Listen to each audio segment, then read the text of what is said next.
Hello, everyone. We are live now. You like that? Lou? I like that. That transition is awesome. All right. Well, we're actually prepared for once too, and it seems like That means we're going to be recording till 2 a.m.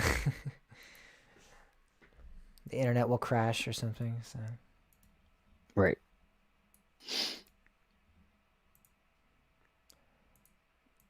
oh boy.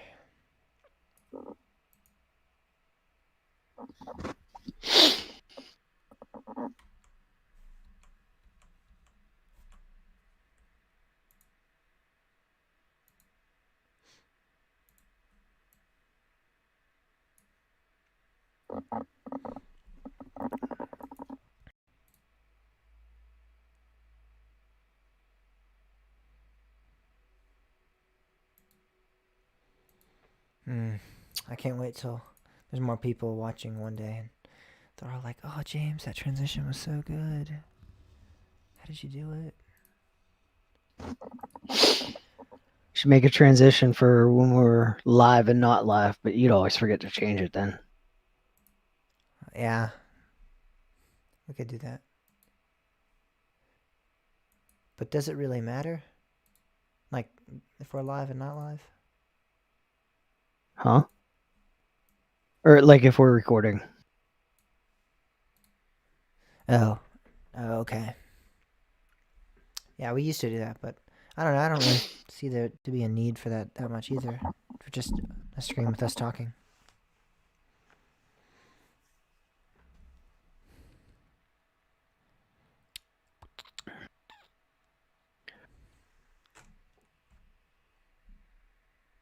All right.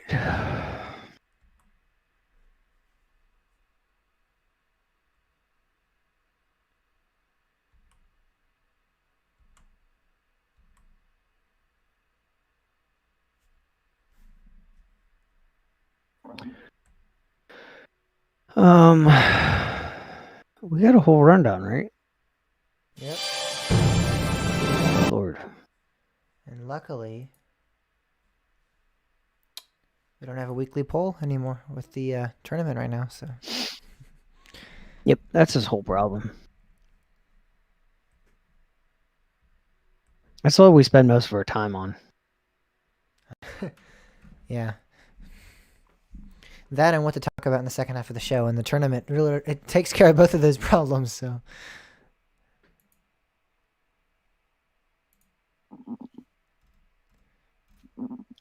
No, my brain just grew bigger. It outgrew my hair. It might look like I kind of got punched in the face too, and that's because I got my wisdom teeth out. So.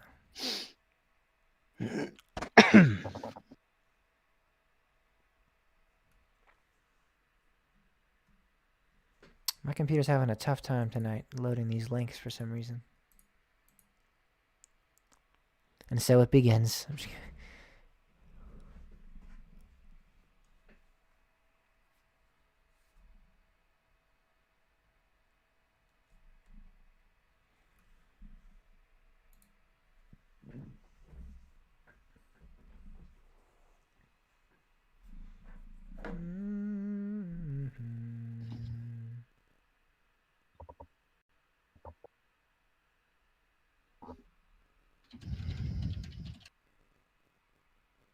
I'm less wise now.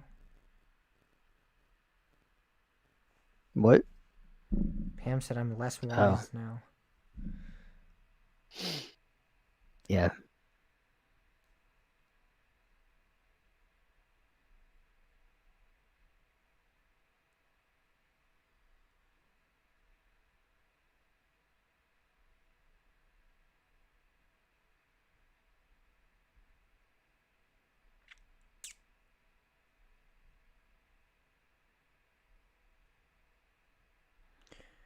All right. So.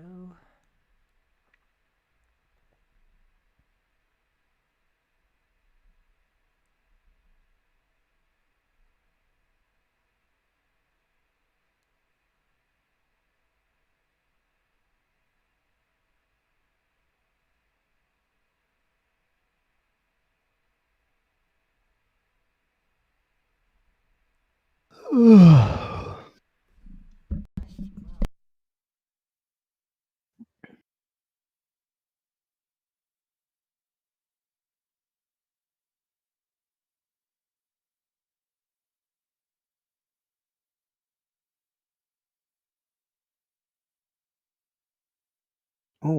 I missed this big news today.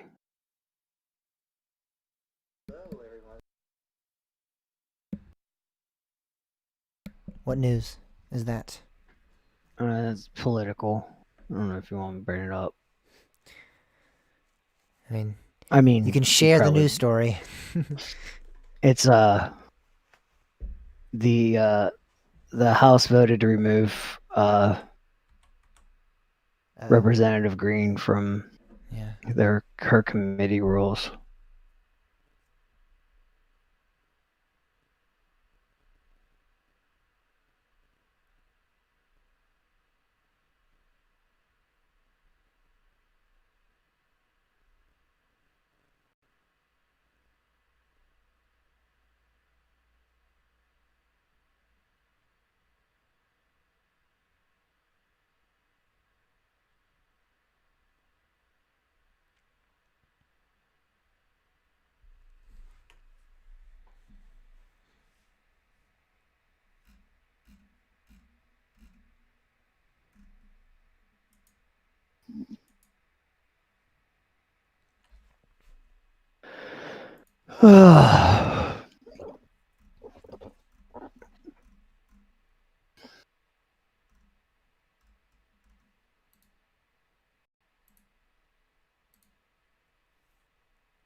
Oh boy, oh boy.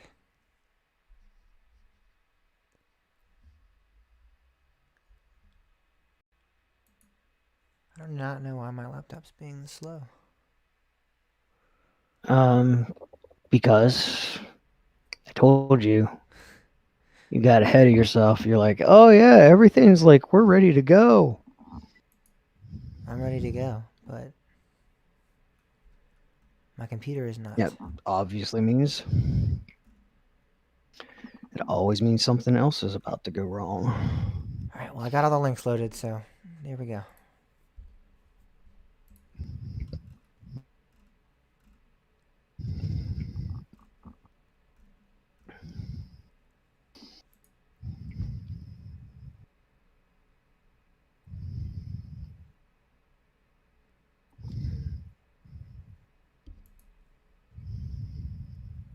Who was the previous park president in America?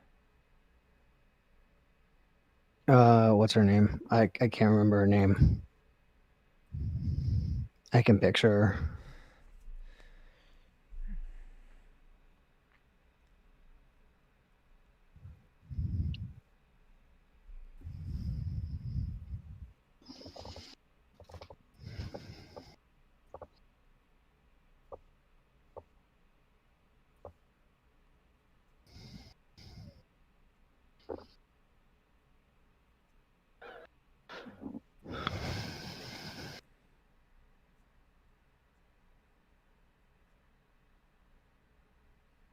Baby, I'm ready to go. It's okay.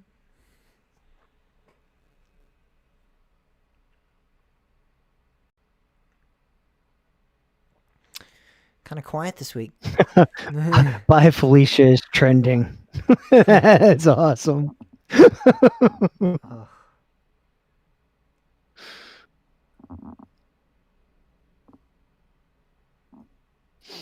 All right, has your computer caught up yet? It's a guy. The guy was Rick Howarth is the old park president of Six Flags in America. Who am I thinking of then? I don't know. That lady that goes to all the Ace events. She's marketing. I thought she was the. I think she's the director of marketing. Oh, you're right. You're right. And the guy's that guy that goes too he's the director, I think, like rides operations or something, maybe. Or maybe it's customer service. I don't know, but he's that guy that always goes to all the events too.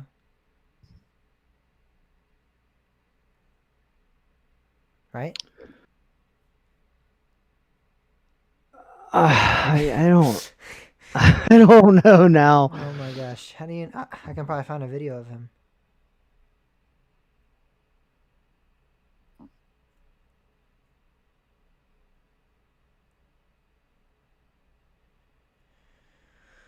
Oh boy.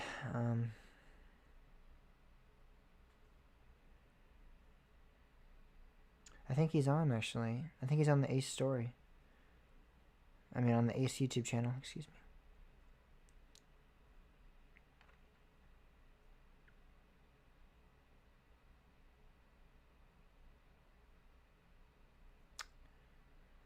Oh, come on, man.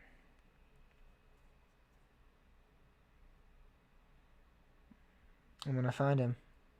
I'm gonna do it.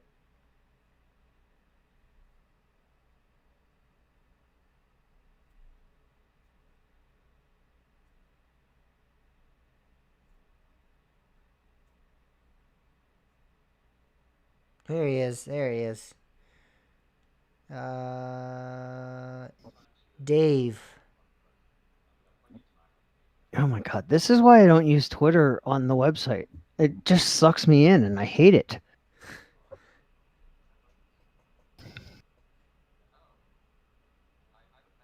Do you know Dave? Dave? Dave.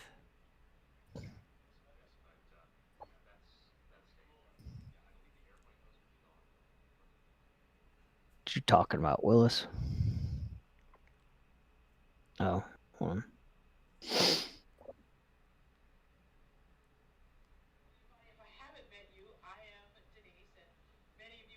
Oh yeah, I remember that guy. So he's the guy that got replaced. No. He's just one of Oh, the employees that I was saying. Do you remember him? yeah, I remember him.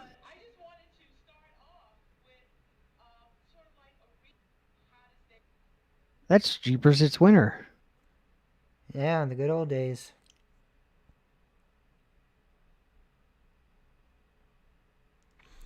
All right, are we pretty much? I think we're pretty much ready. I don't know why we're just sitting here. I asked that a while ago. I thought you were waiting for your computer to catch up.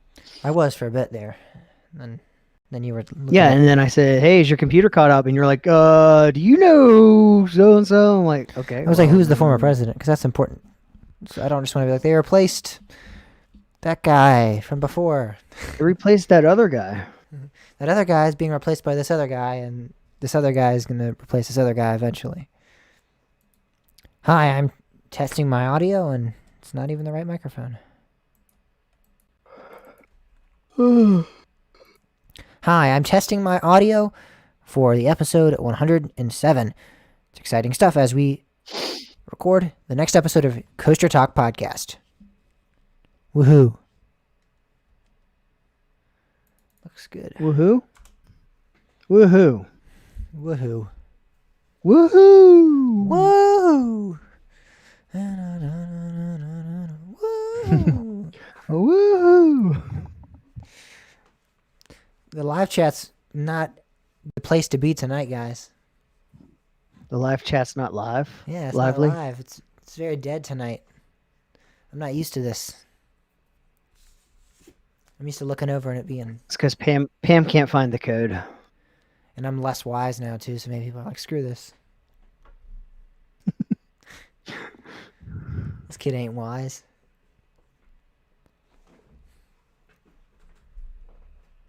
Woohoo! Oh, it's gonna be stuck in my head. I hate you. You're the one that said it. You're the one that brought it up in the first place. No, you said I said you woohoo. said it first. I said woohoo in a Yeah, monotone exactly. fashion, and then you were like woo, and I was like, and then I started doing the woo. So I would have just let it go and let it die My down. printer's clicking again. My monitor, your monitor. Huh? You said what's clicking again? Your My monitor. printer. I hear it clicking through the door, which can't be good. Yeah, it's probably not. Tell it to shut up. It stopped. It's probably just on fire now. Bob, you just in the middle of the recording. You see flames behind me. Like, Bob. Bob, you finally got a backdrop. You're like, James, shut up. I need to talk about this. This is important stuff. And I'm like, Bob, and you're like, don't interrupt me. I'm like, all right. Oh man. We're just gonna be we're gonna be in the middle of recording, and I'm just gonna hear gears grinding and stuff out in my kitchen. Boom! Like it implodes. It already did that to me once because I didn't have all the cable packs that go to each component. Like, I mean, that whole head moves, so it's like the cabling will move, but I didn't have it tied down the right. So like the print bed moves back and forth, and it like got stuck, and I'm just like, I'm watching it print, and then all of a sudden I hear, and it's like shaking. I'm like, and I had no idea what the hell was going on. Finally, I realized like Fire! the cable got stuck behind the print bed, and it was like, fire! Psh, get a fire extinguisher. Man, I'll tell you, this is not like it's not like printing on a piece of paper. That's for sure. There's a lot involved. No, yeah.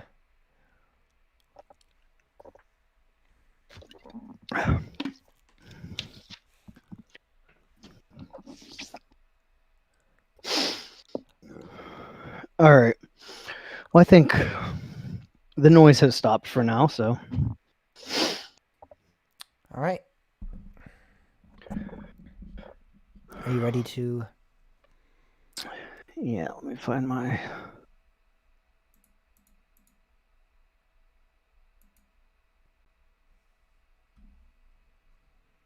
I had way too many tabs open. All right. All right. Ready? 3, 2.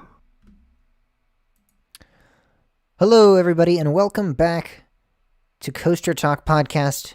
It is February 7th, 2021. I am James Barber. And I'm Bob Mertz. You're listening to the 107th episode of the show. This is your source for everything roller coasters. Hello, everyone. Have you been listening to any good music lately, Bob? No. Yes. I mean, music. Same music I listen to all the time, I guess. So, yeah, all right. Standards. I have this problem with music right now. Mm-hmm. One, all of the streams that I used to listen to on TuneIn have disappeared, and TuneIn has become advertising crazy, and the quality sucks. And by the way, that app is no longer on my phone because it is now a piece of crap. Pandora plays the same music over and over again, it seems like. No matter what I do, like, it's always the same thing. Yep. That's the one thing I dislike about that app. That's why I chose Spotify. Yeah, well, and then Spotify's just like it's a mess because it's supposed to work with my car stereo, but it doesn't. And it's like, yeah, I'm not, and this kind of advertising crazy too. And like, that's the one thing when I used to subscribe to Pandora, it was only like $5 because I don't want the like pick a song. Like, I just listen to music when I'm driving, and like, I can't be like picking songs, you know? Like, I tried building a playlist, but like, it just doesn't work for me. I'm not going to spend $10 a month on Spotify. Well, they have the free version. That's just, they have the but then it's ad crazy. Ads. It's like, yeah, you have ads, but I mean, that's how they make money. Yeah. It's just, I don't know. So like, now I'm like, I don't know. I just like have the same things on a USB stick that I listen to over and over again. So it's just Pandora. Somehow it's still better than Pandora. Yeah, well, I actually did. There's this radio station in, I think it's Columbus, called Radio U, that I used to listen to all the time, and I really liked it back then.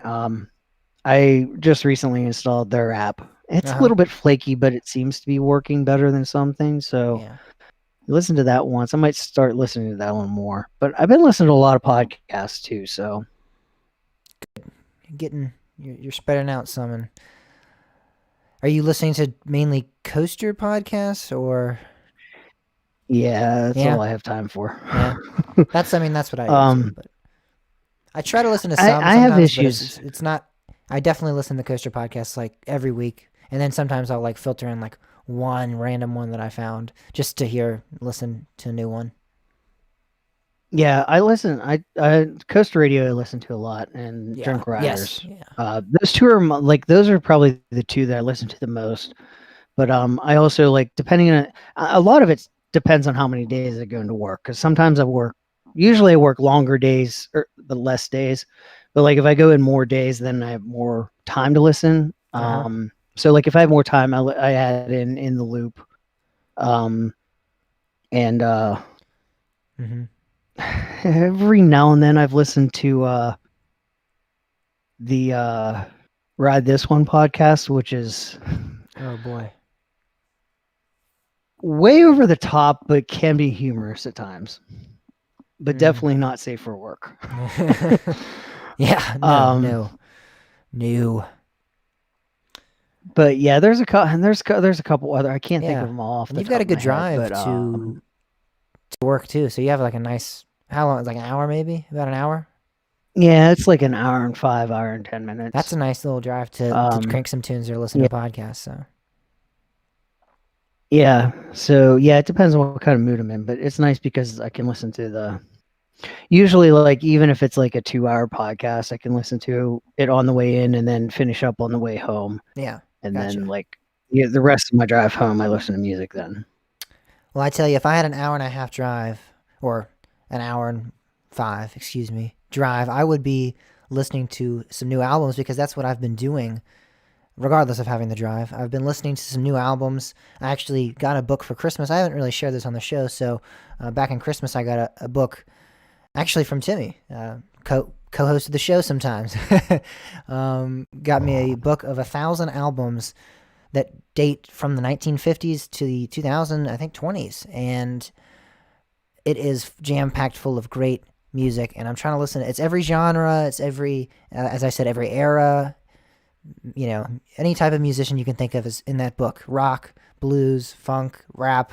It's amazing, and I'm trying to listen to it. So far, I've listened to a Frank Sinatra album, a Joan Baez album, which, if you don't know who Joan Baez is, she's a really good folk singer from the 60s, and she's magnificent. I listened to her first album, which is really great. Um, Billion Dollar Babies by Alice Cooper is actually one of my favorite albums now, and I listen to that because of this book. So that's a really great album. Um, Adam and the Ants, which are kind of like a new wave post punk band, really good.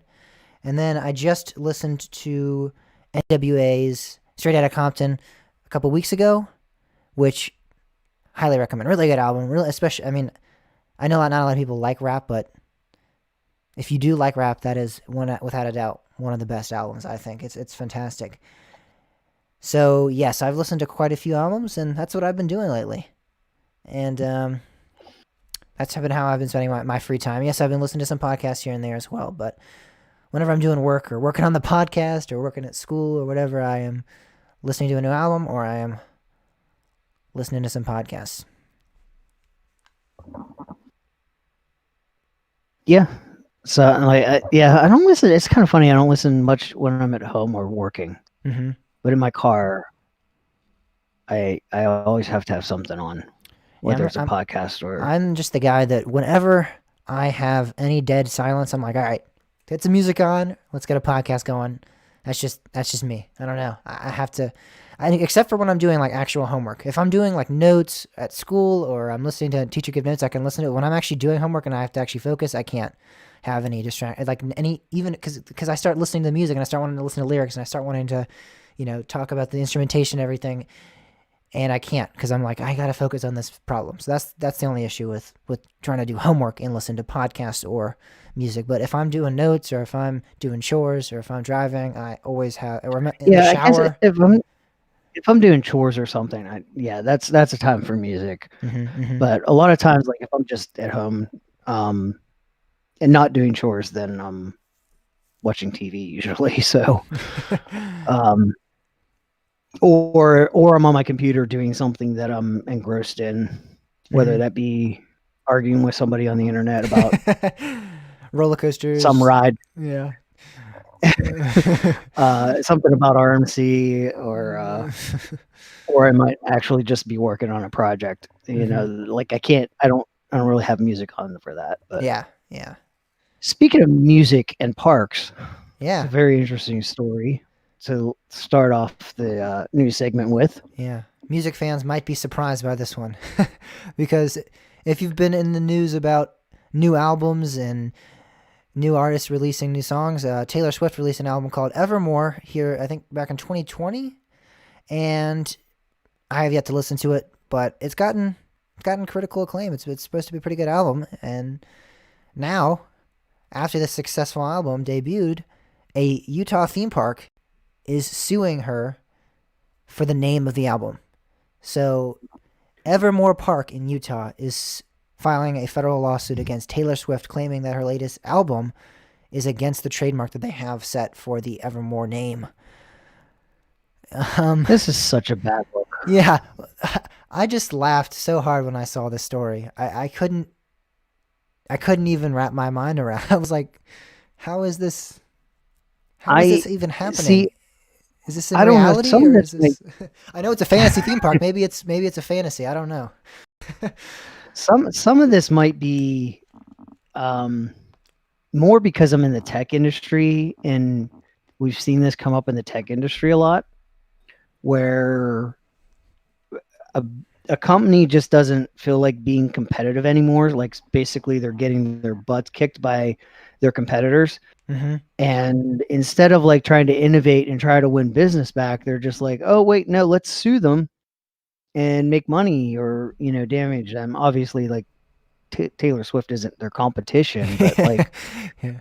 um, this is like this is just like I mean this is just stupid. I mean yeah, it's gonna get some exposure, but like Yeah, it's a publicity stunt, and I think, but yeah, like it's going to be a negative publicity stunt. I think it's gonna have an yeah, I opposite don't. effect. They're trying to get their name out there, and it's not going to work. Yeah, I don't know. I hate seeing stuff like this. And I mean, does this when you apply for trademarks, you're generally applying for a trademark in a certain segment. Yeah, specific industry. So you're like, what? How? I don't understand how this are. I mean, I'm not a lawyer, but I don't even understand how this can even work.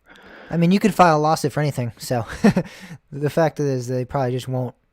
It will go nowhere. um, No, well, the sad part is it might because our court systems are so I don't broken. think so. I don't think so. um, yeah, I don't know. I don't think they're the. So this is the problem. Whether they win or not, this is just gonna be a burden on the court system, and it shouldn't be that way. I mean, that's the other thing that frustrates me about stuff like this. It's like, yeah, we have no chance of winning, but let's do it anyway. Hmm. And then it's like there's all these cases of like regular people that are like stuck waiting for their cases to be heard because somebody's doing something stupid like this. Hmm. I just don't like this just bugs me. Like this whole type of thing just it just And I irritates read me. into it some more, and I believe that this lawsuit, or not this lawsuit, the trademark they have filed, which the late lawsuit is based upon, is actually it's trademarked for clothing, theme parks, and entertainment services. So unless they can somehow argue that music is a form of entertainment service, then I don't see this withstanding any type of I mean, there's no way this is going to withstand in court. I don't think so. I don't know if they'll be Yeah, able to make that case, but I see it going nowhere. I just can't. I just literally saw it and almost died laughing. It was amazing. I was like, what? Because it's working in their advantage for a little bit here. Because I've never heard of Evermore Park, so technically they are getting publicity. But again, this is not the kind of publicity you want. So it is working. It's working a little bit, but I believe this isn't even a theme yeah, park too. That's what I've heard. I've yeah. looked That's the into it other some, thing. and it's It's more of like, like a garden. It's just a garden with decorations and theming, kind of. There's no rides or attractions as far as I am aware. So this isn't really a theme park either. So that's kind of been misconstrued through the either the park calling themselves that or just through the news saying it's a theme park. I don't know. you know what? Actually, this I think the end of last year, Costa Radio actually talked about that park. They were doing something.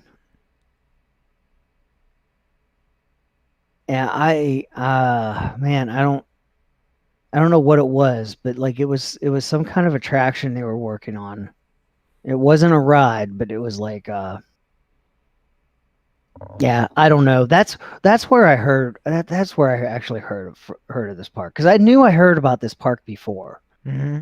Um, I just couldn't think of where. Yeah, looking at them right now, they don't have any rides.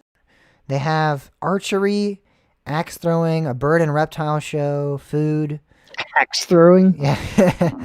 uh, games and quests, musical character performances, but there's no rides of any sort. So this is not an amusement park or a theme park really in the traditional sense. It's a themed garden and themed land where you go and it's set in Well, I mean, it is a theme park on a very technical sense. not It in the is a sense theme that park. we use that descriptor No, though. Yeah, it is a but themed park that you yeah, exactly. It is like a park that you go to and visit and it has theming, but it's not again, it doesn't incorporate any rides into it. So, I mean, you could argue that this is more of a theme park than Cedar Point. yes, I would agree with that. I feel like the whole park has to be themed for it to be a theme park. So that's just my 2 cents on that debate, though. All right, well, a park that will incorporate rides is the London Resort Theme Park, as this is actually a proposed park and resort for the what is it? The Kent County, I think, in London or in England, excuse me. I don't know. It's oh, here it is. It's built between the Swanscombe Peninsula between Dartford and Gravesend.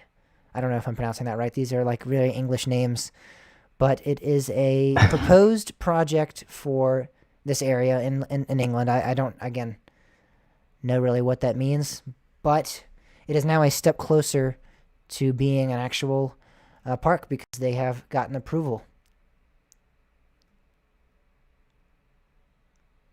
Interesting. It's always kind of interesting to see new theme parks and like how they're going to be built. It's not Yeah, an easy task to build a new one. the conceptualization of theme parks is absolutely awesome. I love like the concept art. It's beautiful. So I believe they're one step closer to moving on to the next stage because the government has said that they're all right.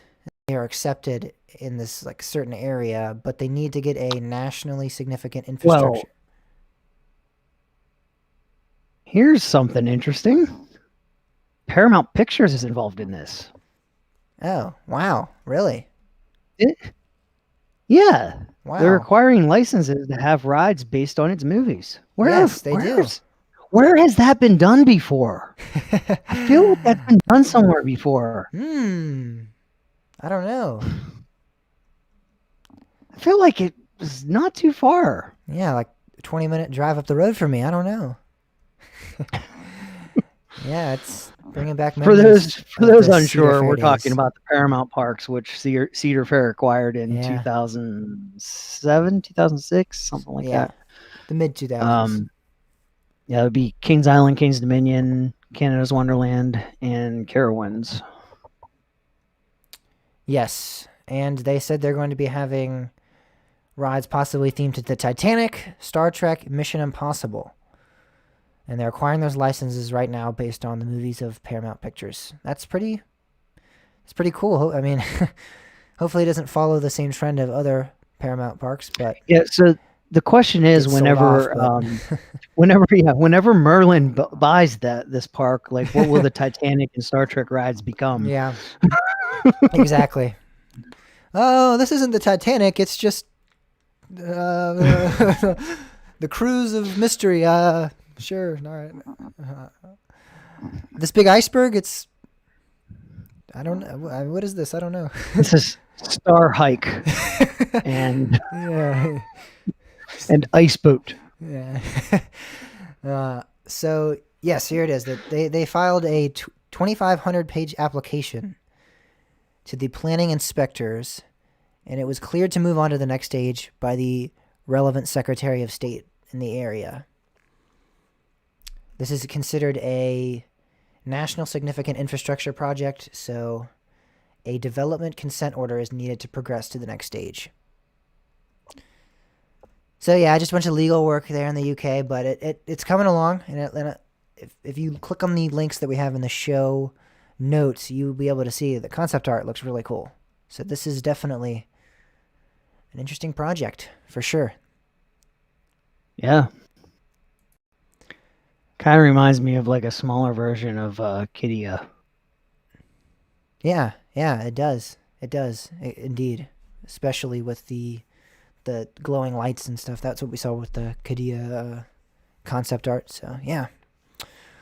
Well, Disneyland is gonna try to reopen here with other theme parks via the California Assembly bill, because that bill is proposing that the parks are allowed to open in the moderate or orange tier in California. So right now you have to be in this yellow tier to open up in California, if I'm not mistaken. I believe that's the tier, and that means that there has to be like absolutely minimal cases in the area. There can't be any cases. And they're now proposing to the governor, or not to the governor, but to the legislators are proposing to the assembly that it be ratified that it is now the orange tier that requires theme parks to reopen. So you get a little bit more leeway. That's still kind of a tall task, because that's still like, yeah, it's about half, it's halfway there. So you still have about half the population is going to have to not have COVID for you to open up.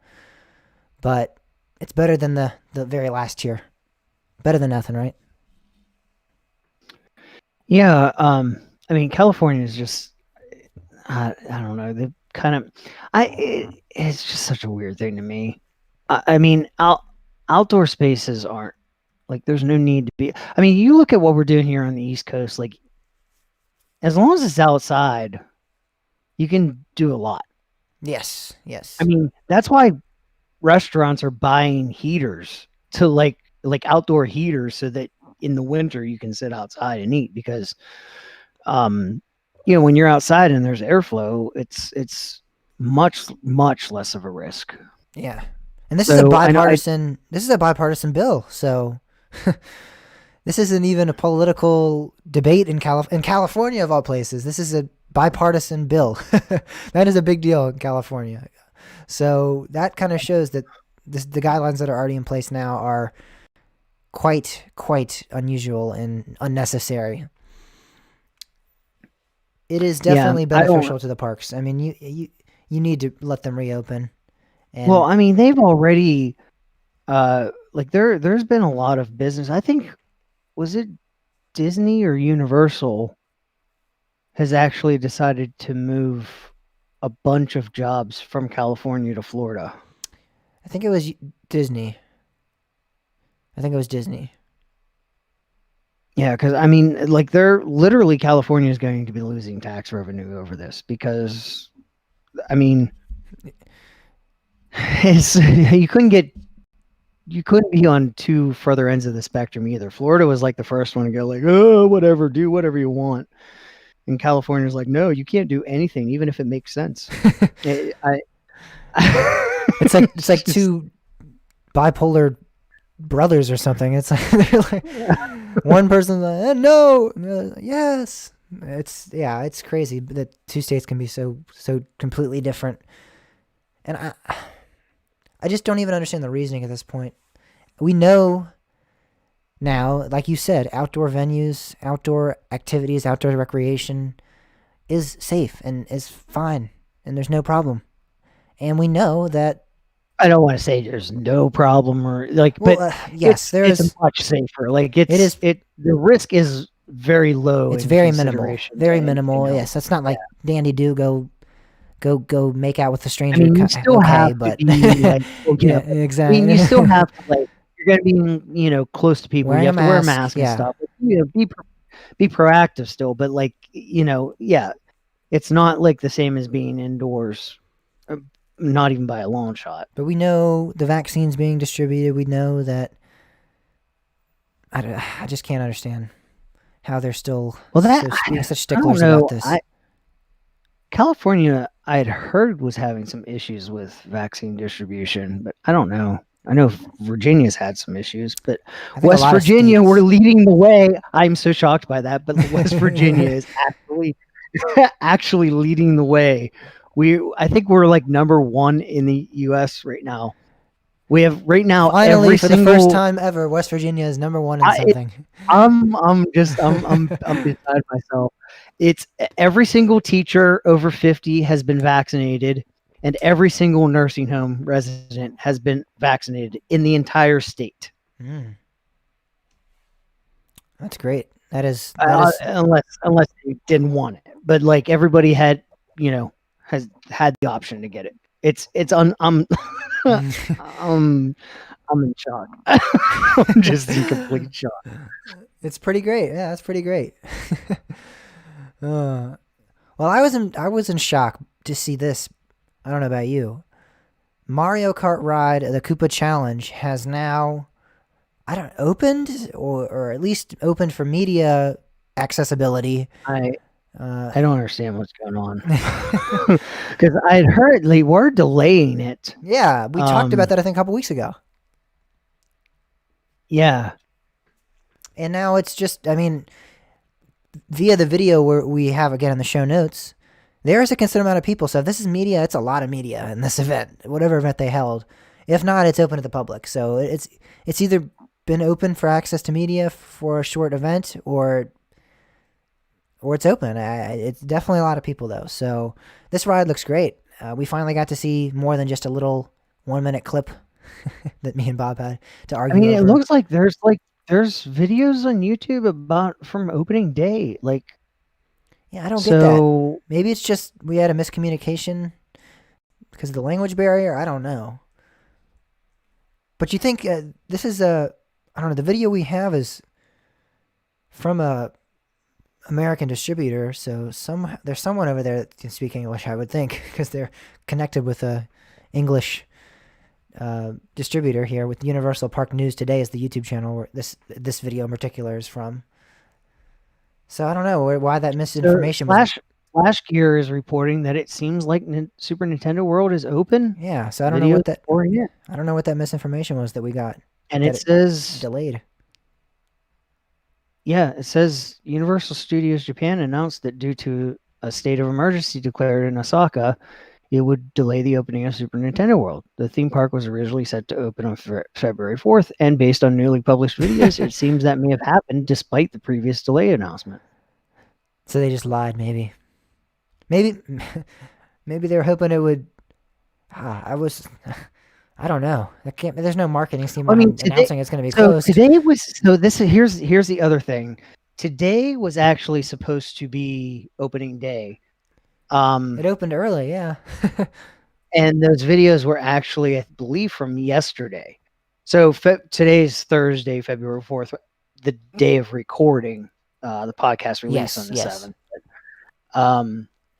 So the other possibility is that maybe there was a media day scheduled for like the 3rd, and that still happened.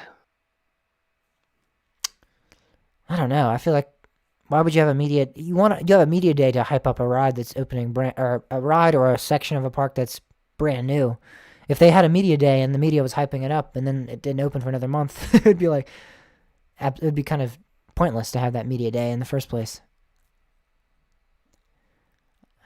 I don't know. I don't.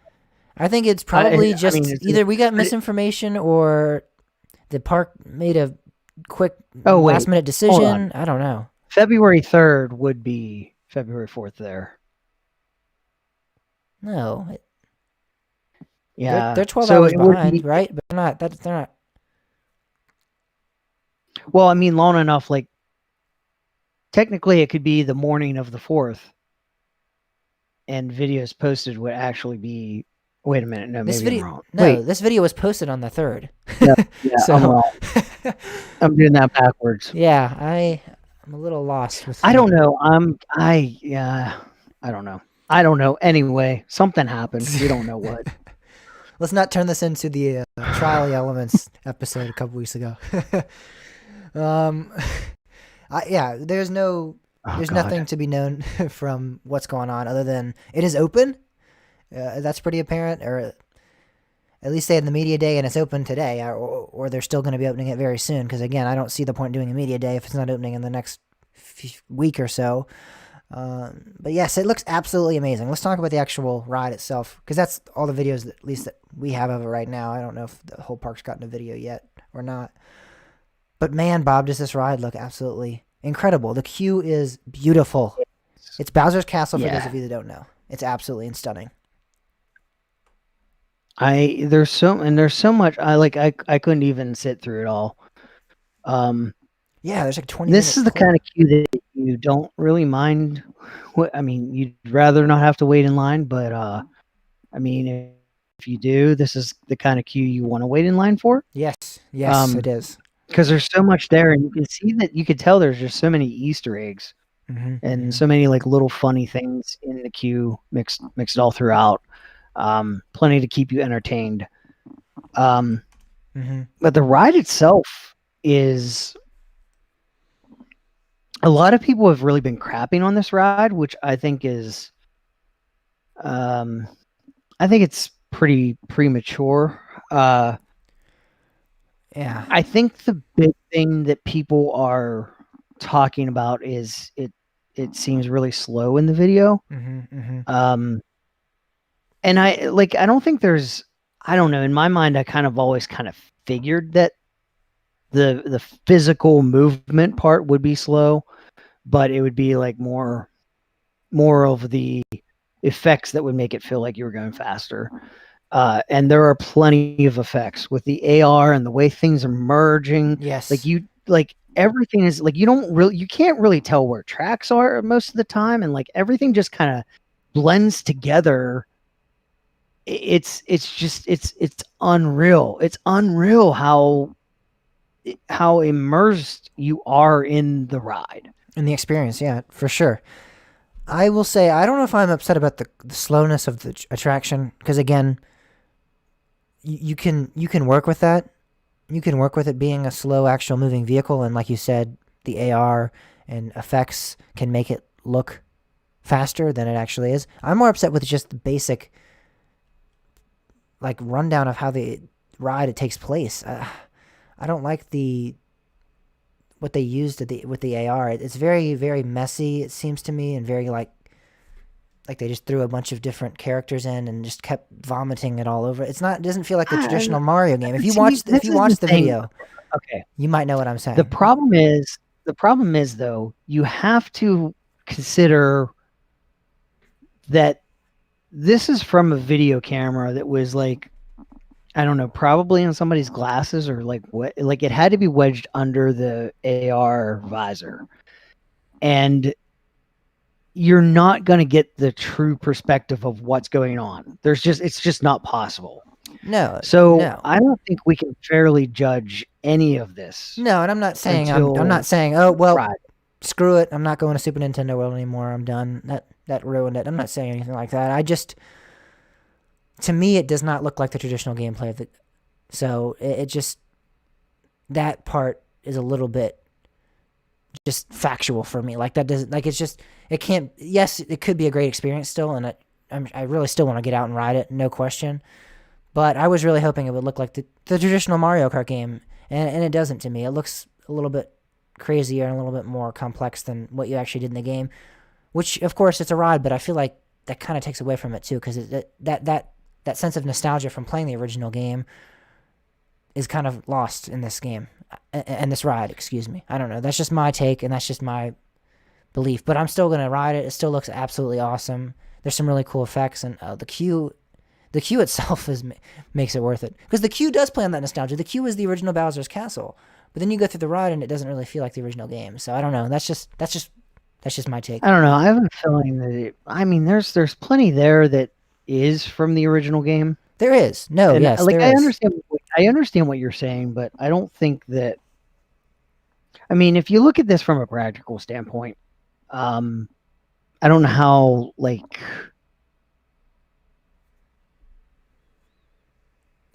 like you can't in having a ride, you can't really make it exactly like the game, if that makes sense. I think you could. I think they could have done a lot better than this if they wanted to make it like the actual game. Because Yeah, the I thing don't is know. also that this is like the. I believe this is they're taking it.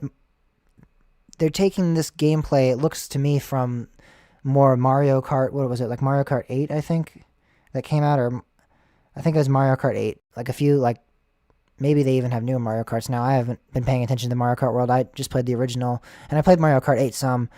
But I know Mario Kart came out like 2015. So as far as I know, that's the most recent game, and that looks like more of the gameplay they're utilizing here because you have like the like swimming cars and stuff. And I don't really that wasn't in the original Mario Kart.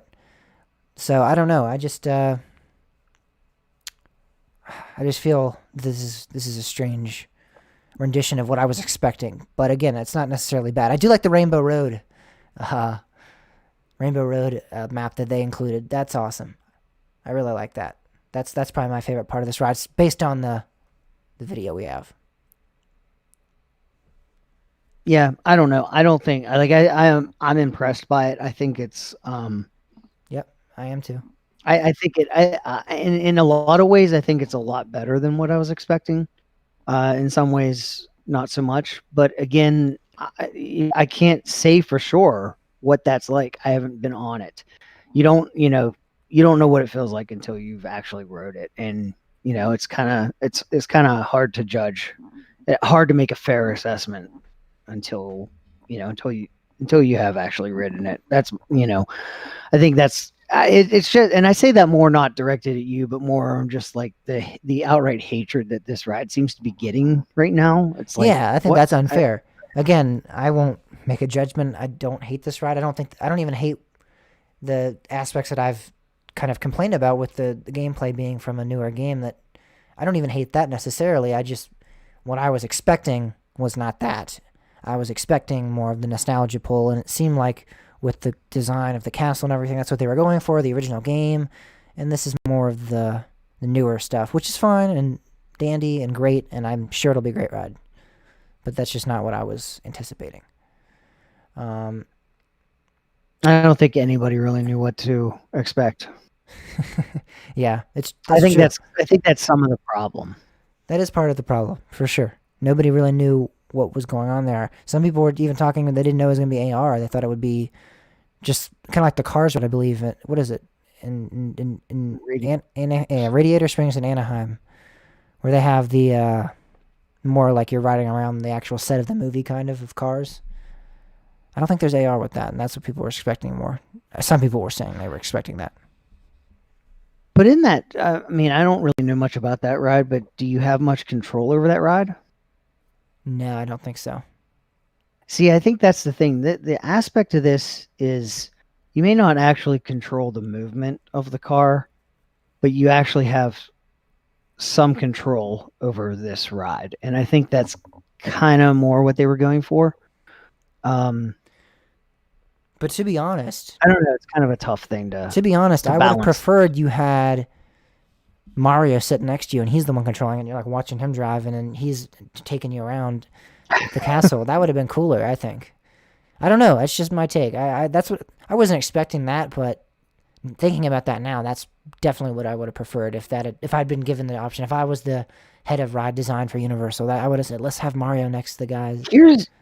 Here's the question I have about this ride. If you get on that ride, if you get on Mario Kart right now, and then you ride it again, and then you ride it again, and then you ride it again, is your experience how Yes. similar is your experience How many between those? variations of this ride do they have? Right. And that I think is the big thing, because if you do something that's like more of a scripted ride, you have to have certain variations, and the ride just doesn't. It's just not as much fun anymore because you know what's coming. So like, yeah, and this is something you can't tell from the POV, that how much of what you're seeing is actually controlled by you. And that's kind of that's the whole point of the AR, is all of those AR elements are your screen only. They're Yes, not even yeah. like, people in the car with you are seeing something totally different. Maybe. So, well, no, they have. I mean, that's the whole point of AR, is like, it's your individual control, because you have the controller. but they're seeing like very similar, like same characters other than themselves. Yeah, there might be Yeah, I something mean, else, you but have the same background images, but what's actually going on in your face is actually yours. So how different does that, based on what you do, and how quick you turn the steering wheel, and how quick you push the buttons, and the things like that, how much of an effect does that have on making the ride different from time to time? And that I think is going to be the aspect of like how this is really gonna, as opposed to a roller coaster, you always know what that roller coaster is going to do. You might not know whether it's going to be the tree or the snake or the bats in the shed, but you know what that roller coaster is going to do. But if you have something that's truly interactive, like, this can be completely different each time. indeed, yeah, for sure. And that may be the beauty of this whole. Mm-hmm. Hopefully that is what's going on and transpiring, because if it is a very similar experience every time, like you said, it dulls down the ride, for sure. I mean, and especially people that would be visiting this park a lot, it might not become one of the most well loved rides if it's something that becomes redundant and old. Regardless, it has an amazing queue, so I would still be in there all the time checking that out. I mean, guys, I cannot express how much the queue is awesome. It's probably my favorite queue of all time, to be honest. Yes, I said it. Sorry for Bolton fanboys. It is absolutely amazing, and for sure, really, really, really like this ride too. So speaking of effects, something that's right up my alley is Six Flags Darien Lake is going with the flow of Six Flags everywhere, and they're going to have a drive-in event. But one thing that Darien Lake has,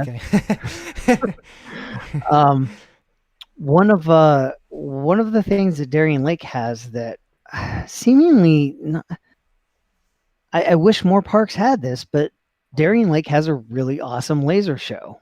And I've seen videos of it. I've never actually had the chance to get up there and see the laser show. But Darien Lake is going to have a drive-in laser show the end of February and beginning of March. And it is free for members, or $14.99 for an individual that doesn't have a pass or a membership. And they'll be selling snacks there, but you'll be in your car. Like, you have to stay in your car. I think there's something about a call-in number, though. Actually, I don't know if they actually bring it to you. Like, the only times you're allowed out of your car is like if you have to go to the bathroom or something like that, I believe. But this is kind of interesting to me.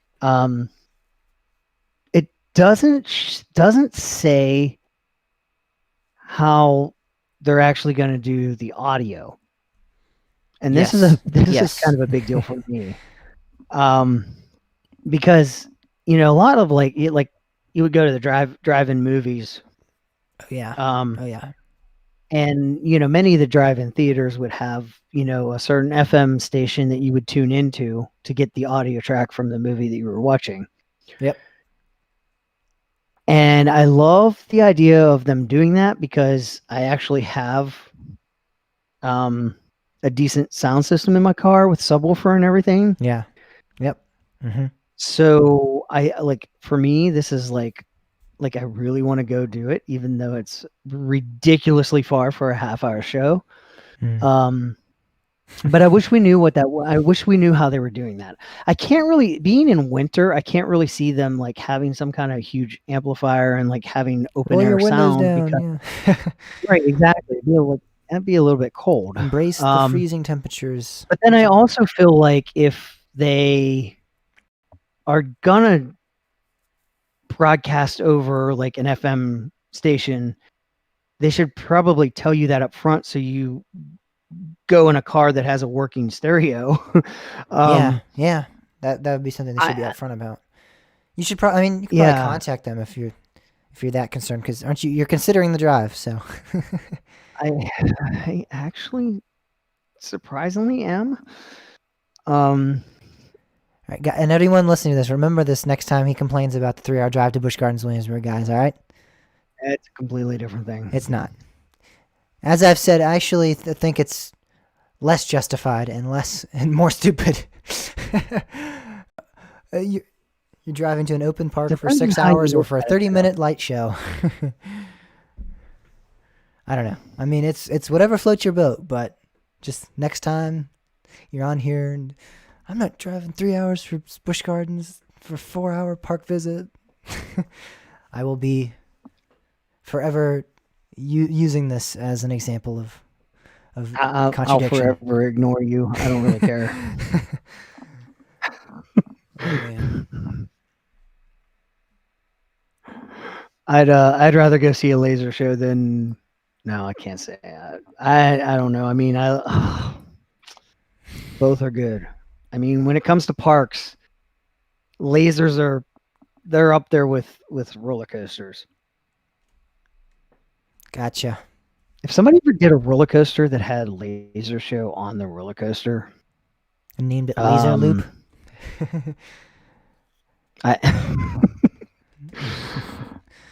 Oh man.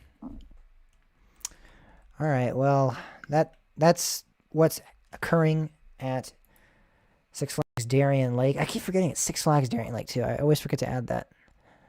Like I say Darien Lake and completely forget that that's not the See, name. it's not hard not for the me full because name my anymore. first experience was Six Flags Darien Lake, over a decade ago. But that used to be where we bought our season passes to go to Six Flags Ohio. The good old days, right? They were like, yeah, Miss Geauga Lake. Good old days. All right, well, let's stick on track with Six Flags. Six Flags America has a couple of actual news stories to discuss this week. See, they should have a laser show because they're close to me. That would be more reasonable. If you told me you were driving to see that, I'd be like, all right, I can see it. They actually are now the mass vaccination site for the Prince George County area. And so they couldn't have a laser show, actually, because it'd be kind of in the way. Well, why not go see a laser show and get a COVID vaccine? Yeah, they're giving you a shot. And, whoa, look at that. Yeah. Whoa, yeah. You're in line for getting your vaccine and just just lights everywhere. I mean, that'd be pretty great. But yes, they are the vaccination site for this area. There's been some issues apparently with the county. I heard that there was like a big backup at another vaccination site in Prince George County. The whole DCU metro area is a mess. Yeah, so this is hopefully going to solve that problem. But some people are actually saying this might cause even more of an issue because it's going to be difficult for elder people and difficult for like Southern Maryland and Western Maryland to get Yeah. over to this area and access the vaccine. Yeah, it's some so like that's kind of been some of the problem is just been the distribution between different jurisdictions. And then Maryland's Department of Health had some kind of issue where their website was actually directing people to other sites that it shouldn't have been. So like people were going to make an appointment for one county and then it said like Sixflags.com. no. What the heck? They were like it would like direct them to say, oh no, we can schedule you for this county, there's like 2 counties away, but then they'd get that scheduled, but then the people in that county would like get backed up because Yeah, somebody in the gotcha. other county, and they weren't intent, it wasn't like people were trying to take it away. But I think that's kind of a lot of what's happened in the DC metro area is there's just such a huge population that the states are having an issue kind of distributing an equal amount, and it's like that balance is kind of like throwing them off. And I think that's where the concern might be with this is like, okay, you open this massive vaccination site in the DC area, but like, yeah, what happens in the Maryland panhandle and like, Yeah. the different areas that like, each state only has so many vaccines. Yep, exactly. So it's kind of causing a bit of conflict and tension in Maryland. But something that's not is their new president, right? That's actually some good news. They have a new president, Richard Pretlow. Could be bad, but yeah, I don't know. Could I be don't. bad, Do we could know be good, I anything about guess. that? Yeah. I don't know what we know about that. He used to be the in-park services director at Six Flags Great Escape. And Great Escape is supposed to be a pretty nice park. And yeah, I don't know. We don't know too much about him. I haven't done my background research on him. And at the moment, who was his predecessor? Did we say? We stated it earlier. I don't know. Rick Howarth or Howarth. I don't know how you say it, but that was the predecessor. There we go. I remembered it really quickly. um, yeah, that was the predecessor. He's now gone. I don't know where he went. I think he's still within the chain. I don't think he left, but they have a new director now, or a new president now. So I guess yeah, not necessarily good or bad, just kind of neutral news, but it's a little bit more positive than the fact that there's a pandemic going on and people are upset at Six Flags because they don't know if it's the right distribution place. I hope he doesn't screw up maintenance. I think, despite what people say, I think Six Flags America's maintenance team is phenomenal. Mm-hmm. And I really hope that continues.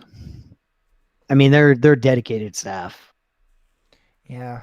And when in 2021, RMC Wildcat gets, or not Wildcat, IRMC Roar, excuse me, gets brought up. Same ballpark. You like them both the same, whatever. Either one of those needs RMC. They better not RMC. I will be very disappointed if either one of those gets RMC'd.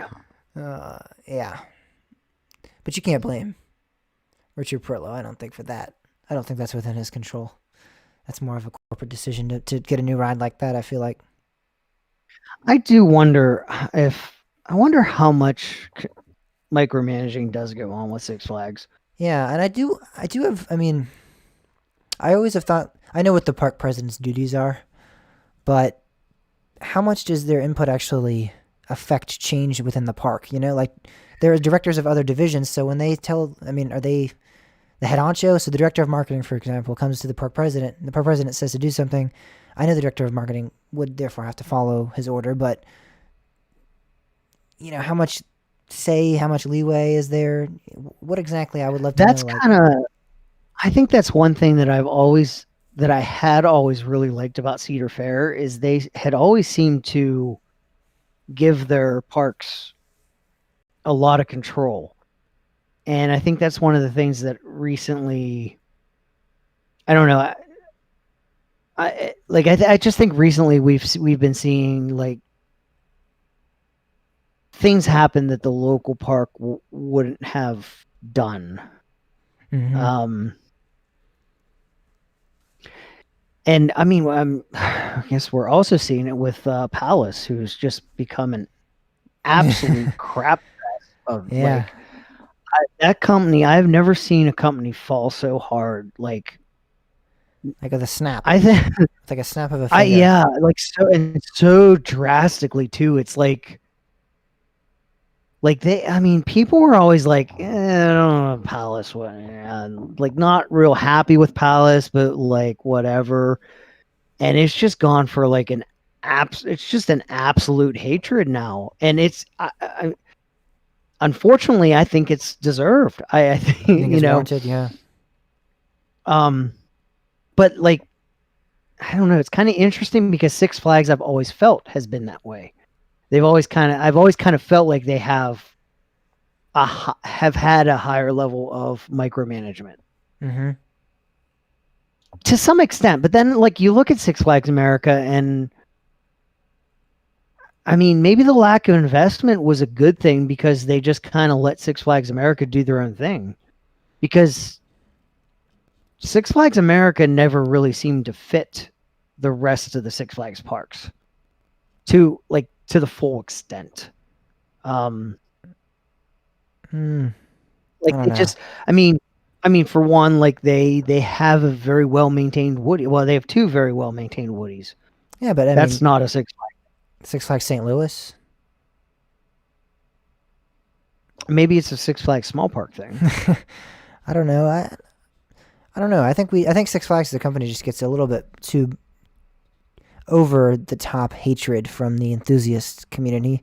Like I think some of it's warranted. I think Six Flags does funny things, they do stupid things, and they do corporate things that are kind of dumbfounded sometimes. But they get a little bit of over hate, I think, from the enthusiast community, and I think that just I don't think all their parks are that bad at all. Like I think a lot of their most of their parks are pretty good, and most of their parks, you know, they're Yeah. not So outstanding, but here's the thing with Six Flags. Six Flags has gone through two different stages of periods where they absolutely deserved that hatred. One of those was like the whole, Astroland, Geauga Lake crap that went down. yeah. And then the other was just Dan Snyder. And Yeah. I mean, that guy just destroyed Six Flags. Yes. As he destroyed Johnny Rockets and the Washington football team. Um, that was something that I always found interesting living in the DC area is like the weird relationship that DC had with the Redskins and now the Washington football team. Like it was like, yeah, it's our team, but like, holy crap, like I hate that whole organization. Like it was just always so bizarre. You know what's kind of And amazing to then me like, also is that Dan Snyder, like we think about it, he's been in positions of power in that area for like the Redskins, Six Flags. Like, well, he might not have been in DC while he was the head of Six Flags, wherever their corporate offices are. That's where he was.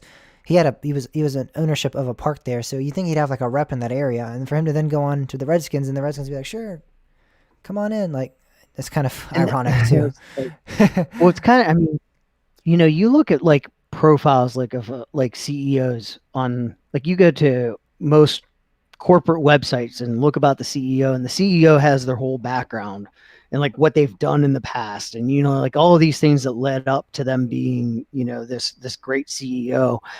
And the Washington football team, his profile makes no mention of Six Flags at all.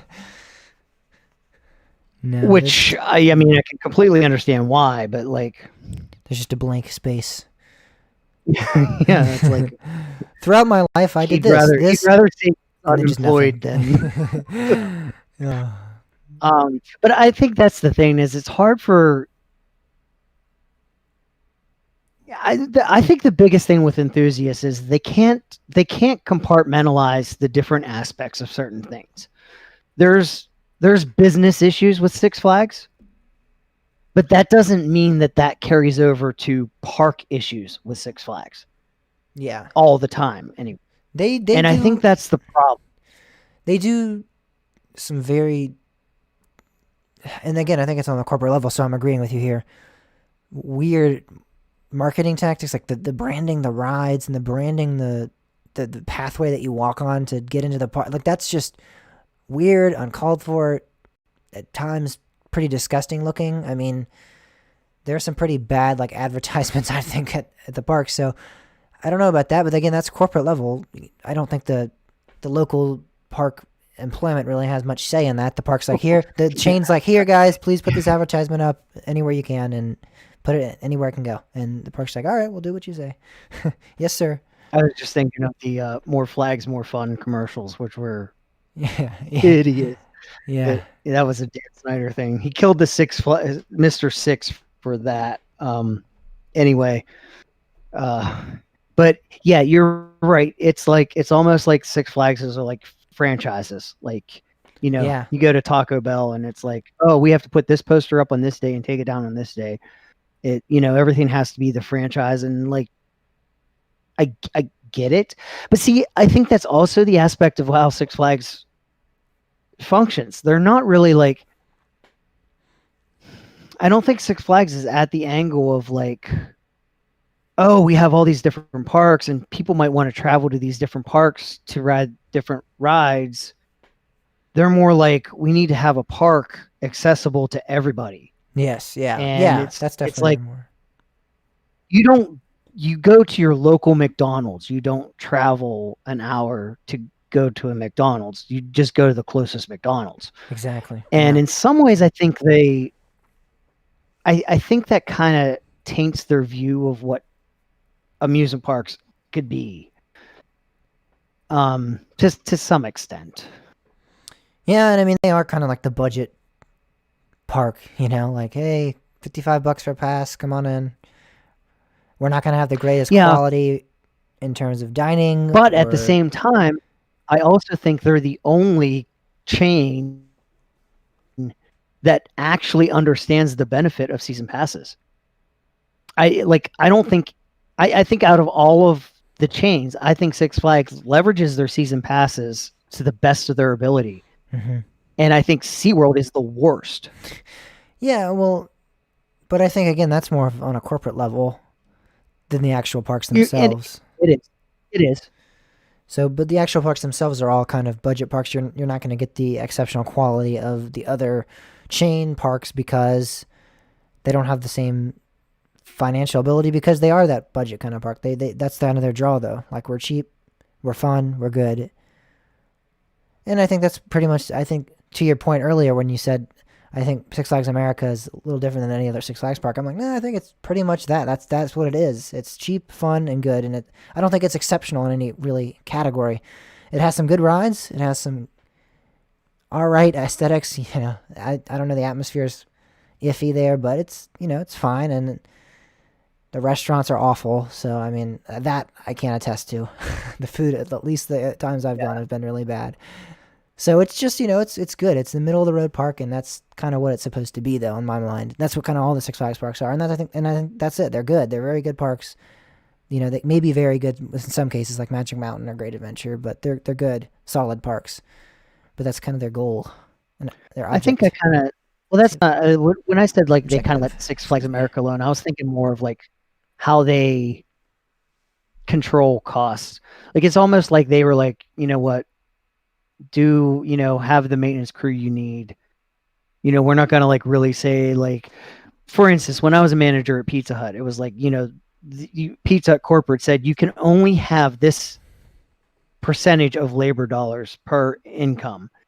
And Mm-hmm. it was like you had to distribute your employees throughout the day to the best of your ability.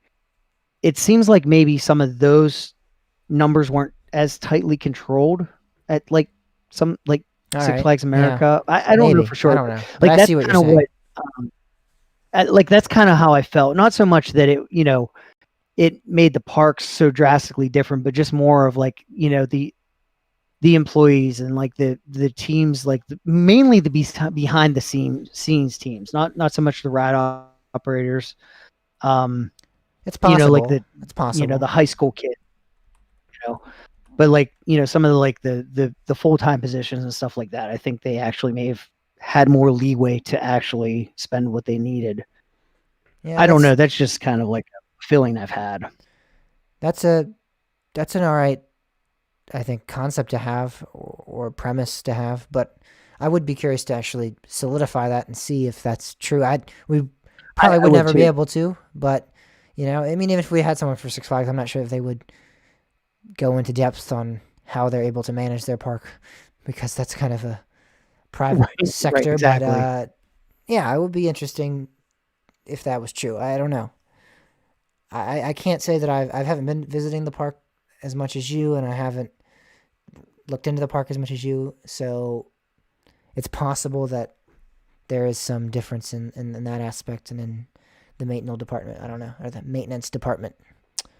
But we just got on a big rabbit trail. It was a great one, but we did, and it's now time for the second half of the show where we're going to break down. We're going to continue breaking down the best roller coaster elements of all time. We have now we have 8 now. So stay tuned, and we're gonna get down to 4 right after the break.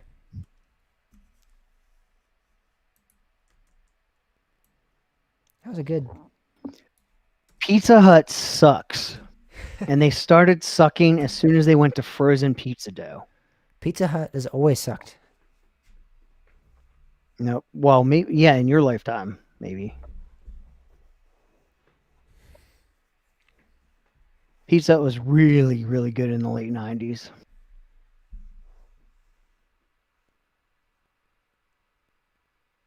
Papa John's is it. Yeah, because Papa John's makes fresh pizza dough. Yeah, Papa John slaps. Greg, do you currently work at Papa John's, or you worked? I can't really tell if that's. I mean, you said work, but I don't know why I need to clarify that. I can't tell if he was saying like, yeah, like Bob, I agree, like I worked at Papa John's, but I actually like Pizza Hut better, or if he's saying like I still work. Because I have a Papa John's right by my house, so maybe you work at Papa John's. Maybe I can drive by and see you real quick. If you do work there. I actually kind of want pizza now. Please order pizza and just start eating it while we're recording. That would be so great. Yeah, James, I really like that element too. It's really fun. I'm just having some Pizza Hut. No, it wouldn't be Pizza Hut. Actually, I don't know. That's cool. That's cool. Do I? Cool, Greg. Is there even a Pizza Hut around here? Actually, I do need to try out some of the local places here. I don't think I haven't ordered pizza since I moved here. Dang. I need to do.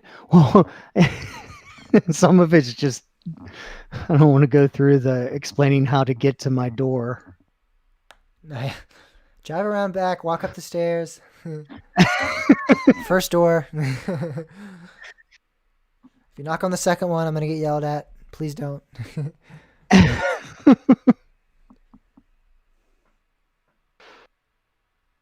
You know what? Hold on a second. I will be right back. With a pizza. He's going to come back with a pizza. How much do we want to bet? I'm the only one that does not want pizza, apparently. Because I just had a smoothie, so.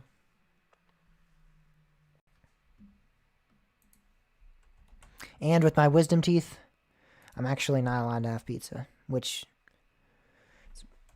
sucks. I'm not allowed to have like any solid, really difficult to chew food.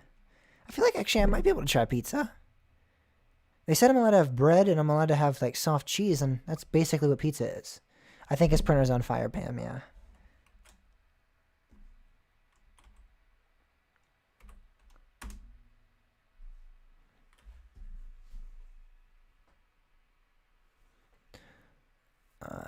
If I had to place a bet, I'd say the Buccaneers are winning the Super Bowl, but I don't really care who wins.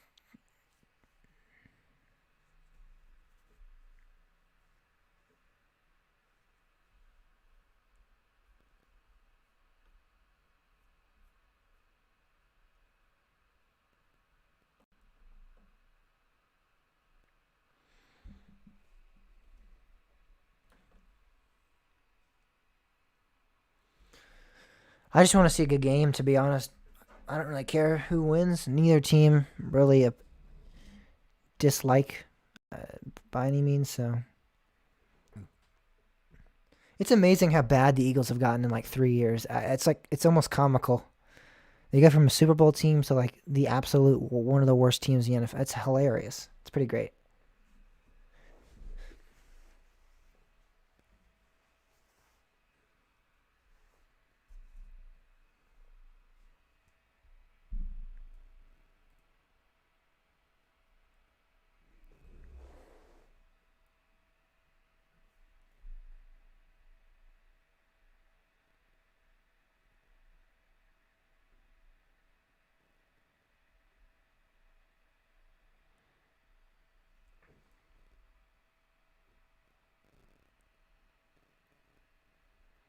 Yeah, the Panthers have done that. Well, I mean, Panthers have a they have a they have an all right team though. The Eagles are just awful now. Like the Panthers also have been hurt by injuries and stuff. It's just the Eagles. Just I don't know. I didn't say they were the worst, Pam. I said they're one of the worst.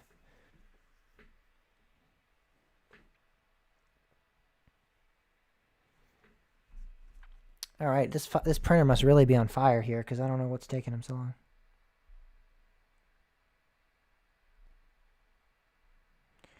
Isn't it?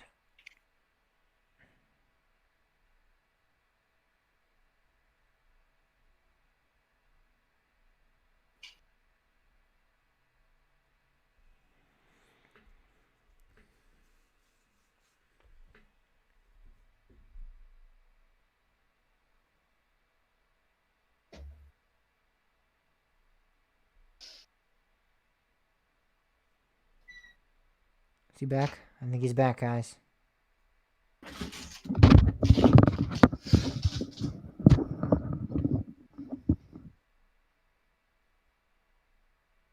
What a freaking disaster. Oh man. It should not be lumpy like that. This should be a completely flat Yeah. piece. Yeah. What are you trying to print right now?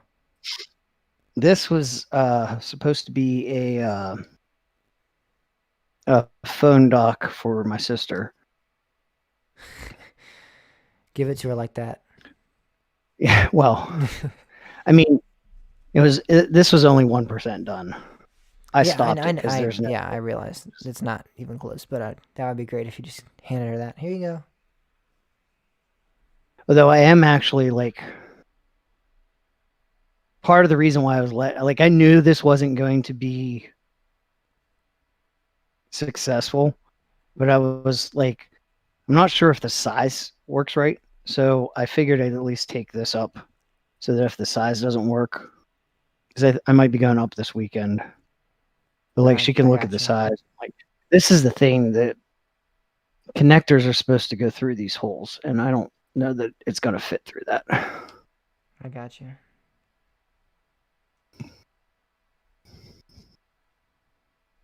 I'm going to have to email the company and be like, hey, why does this shit suck? They're gonna say sucks to suck. No, they're going to be like, oh, you need this new part. We'll send it out to you. It's coming from China. You'll have it in 3 months. I'll be like, a new strain of the send it back to Amazon. a new strain of the coronavirus will also be aboard your package. Have fun. Oh, well, it'll be gone by then. Just in time to bring it back then.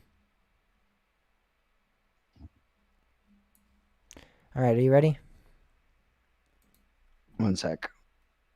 1.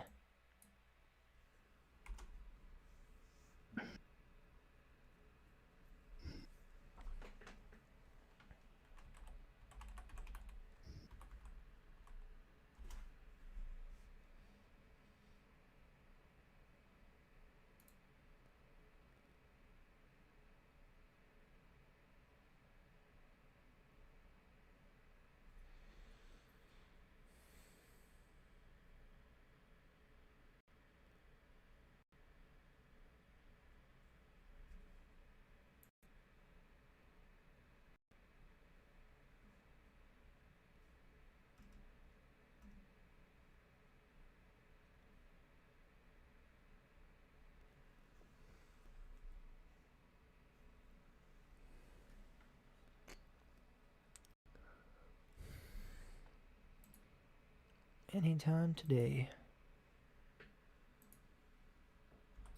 Sorry. My dad was texting me. Oh, okay. All right. Yeah, right. I'm just kidding.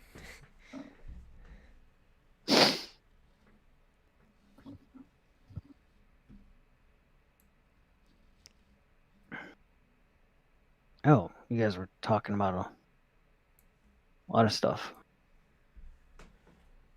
No, my printer wasn't on fire, but it might as well have been.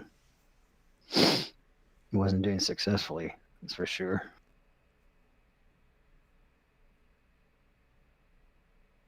Yeah, rest in peace, my printer. No, I assure you, well, maybe, but it will be resurrected one way or the other. It will be resting in quite the agony, actually, as Bob kicks it. I should have showed you. Oh, hold on. Let me grab something. Sorry.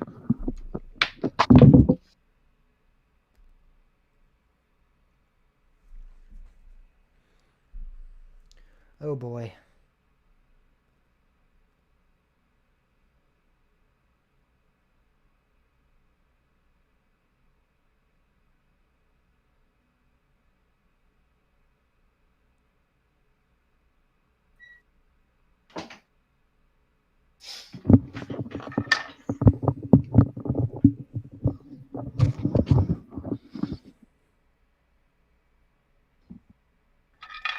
This is what it's capable of.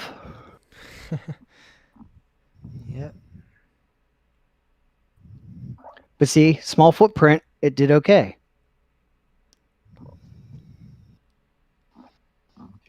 And my little drawer for screws. It's part of a larger organizer, but it'll take. The drawer took like 2.5 hours to print. The organizer will take like 11 hours. But this is really cool. Like the detail of this is kind of impressive. Indeed. Printed out a lot of cool stuff on 3D printers before.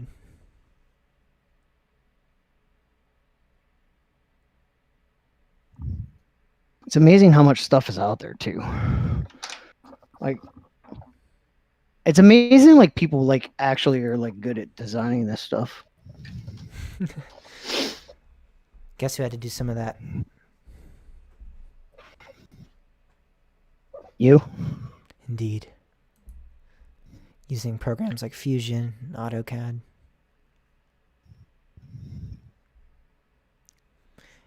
I have Blender. I opened it up and went, close it, go to Thingiverse, look for something to download and open it up in Repertoire Yeah. and go, hey, slice this for me. Give the file to my printer and let it do its thing. All my friends Ben had COVID. Including Bob, actually. I did indeed have it. It sucks. It's amazing that some don't experience anything and then some have like some of the worst experiences of their life. Yeah. That was a crazy thing. It's like all my family got it from the same source, and every single one of us had different symptoms. My one sister was the crazy thing, though. She got sick, but didn't actually have COVID. She tested negative for COVID on 4 different tests. Then she went for her antibody test, and she didn't have antibodies for it. It's so weird. Yeah. All right, are you ready to get into the second half? Yep. All right, this should be a little bit shorter probably because we don't have much to talk about. But all right, here we go. 3, 2. Welcome back from that break, guys. Absolutely excited to talk about the now third round of the Trial of Elements here on the show this week. We have some great elements now narrowed down, and it's going to get even tighter here as we break them down into 4 now. We're going to have 4 final contestants as we get closer and closer to finding out what the audience thinks is the best roller coaster element of all time. It's exciting stuff. Yeah. So it's exciting to see what people think and how things turn out. Sometimes shockingly, turns out in weird ways. Yeah. Sometimes it turns out in ways that I thought it didn't turn out, and then I talk about things and look like an idiot. that was pretty great. That was one episode. Yeah, if you didn't listen to episode 105, 106 we did all right. 105, go back to 105. 105 was a fun. cluster. We couldn't describe fun, the but it elements was- correctly. We we were arguing over the wrong concepts. Bob was upset with you guys when you guys actually. I said he voted for the right thing, and then he was like, "But no, it's We the actually wrong even thing." got like it. When I first read it from our friend Daniel, when I actually first read his comments, like I was like, why is he yelling at us, man? Like, oh, I'm sorry. Like, I was like, man. I mean, I'm sure it wasn't yelling, but like, it was like, I know we sucked. It was bad. Yeah. But guys, it's not as easy as it sounds to try to think of these. Like these elements are so easy to picture in your mind. And they're even sometimes easy to form at the beginning of the sentence. But to kind of close it off and to really solidify what these elements are really difficult. So when we aren't prepared for it, it definitely shows because it's not that simple. But we did definitely mess up. I mean, just think right now, think in your head. You're talking to somebody who knows nothing about roller coasters. You can't, Please explain to that person what a pretzel loop is.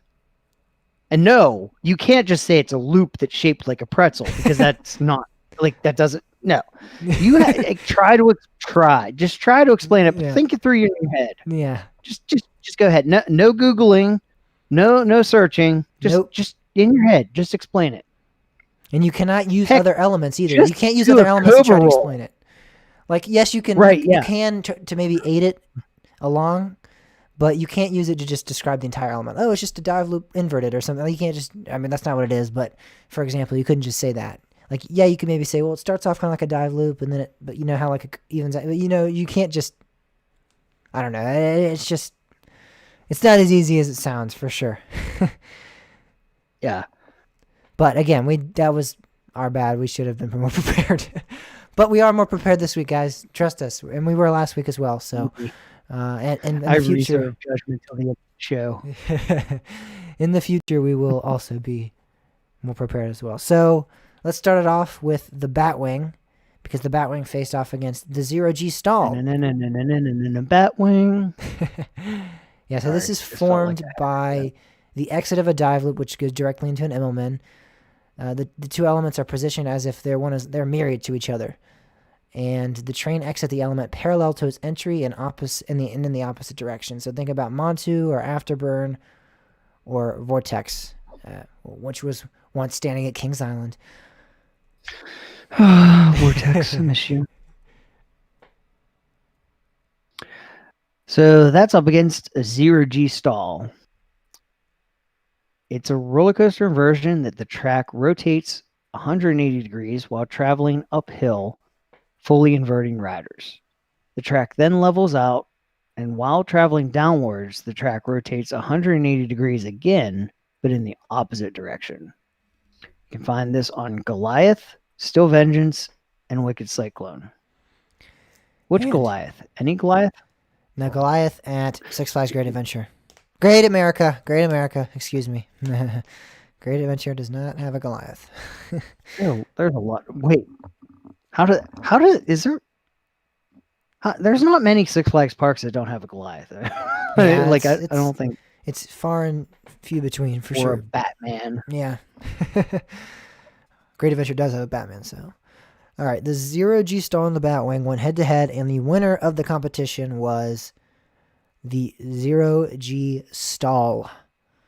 Again, as I said last week, I'll state it again. This is a huge, very popular element, and a lot of people love it. It's popular again on a lot of RMCs. It's very aggressive. It's very very intense. It like hangs you there, so you have a lot of blood going to your head. It's a really really great element, and it's really It's an RMC thing. it's an RMC thing, yeah, and it's a great element though. Um, all right, the Heartline roll faced off against the zero G stall again, but not the zero G stall that we're used to. The zero G stall that actually goes over another train, which is known as the Top Gun stall. It is the name of, I believe, it's named after, I believe, the Top Gun movie, and that's because when planes fly over each other, you get that name. And it appears on only one coaster, Twisted Colossus at Six Flags Magic Mountain. And we kind of talked about it a little bit last week that is it truly a Heartline roll if you don't get the dueling experience, or is it not? And we kind of talked about that. Is it just a regular zero G stall? It's always a zero G stall. It's always a zero G stall, but is it a Top Gun stall still if it doesn't have the other train underneath it? What makes it that zero G stall? That Top Gun stall, excuse me. Is it that train being underneath it? Is the track being underneath it? Or is, It's the train being underneath it. Okay. Track doesn't matter. Yeah. You gotta have the train under it. I don't know. It's kind of comes down to semantics. It's a dueling concept, so you can't just like say that's a Top Gun stall if that other train's not there. I mean, technically, but I think we brought this up last week too. I didn't mean to go down this rabbit trail again, but technically, if it was not a dueling coaster, if it was just a coaster that they had the train interact with another train from the same ride, it's not a solely dueling concept. All right, if let's say Lightning Racer is only running one side, did you duel? No, I did not duel. Right. So how'd you do a Top Gun stall if there's no other train there? I'm not saying if there's no. I'm saying technically it's not a solely dueling concept. Technically, you could have a train from the other. Like, let's just say you had a regular roller coaster, not a Mobius loop, not a dueling coaster, and you just kind of like Loch Ness Monster, where you have the trains interact in the midpoint of the ride, and that's just the Top Gun stall instead of the but the interlocking trains loops. are still dueling. They're not dueling. No, they're the same No, ride. they're not dueling. That's not how dueling works. Dueling is a concept where you're either the entire ride you're actually dueling against another train, or it's another train entirely, a part of a different body of roller coaster. Right. Well, you do realize that a Mobius loop is the same ride, right? It is the same ride, yes, but it's the premise is that it is dueling the entire ride. Like it's the entire ride you're dueling against the ride. Like that's the concept. That's what's happening. But you could be dueling through the whole thing. You are dueling through the entire thing. Well, no, I mean, even if it's just a train, I mean, why would you? But then it would be a dueling coaster. Then if the same if it was like that would basically be Mobius loop there.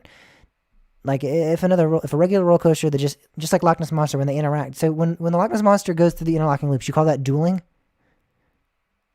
I mean, I mean, you could kind of call it a dueling element, sort of. No. All right. Well, let's not even get there. Let's just. But it faced off against the Heartline not, roll. It faced off against the Heartline roll. A Heartline roll is a roller coaster inversion in which the rider performs a 360-degree roll on one axis. Unlike an inline twist, the elevation of the track changes throughout the inversion to keep the train traveling at the same level. It first appeared on Ultra Twister from Togo, and you can also find it on Outlaw Run, and it was also a very well-known element from Volcano the Blast Coaster. Yeah. All right. Well, I know Bob's going to be crushed by this one. The Top Gun stall won against the Heartline roll.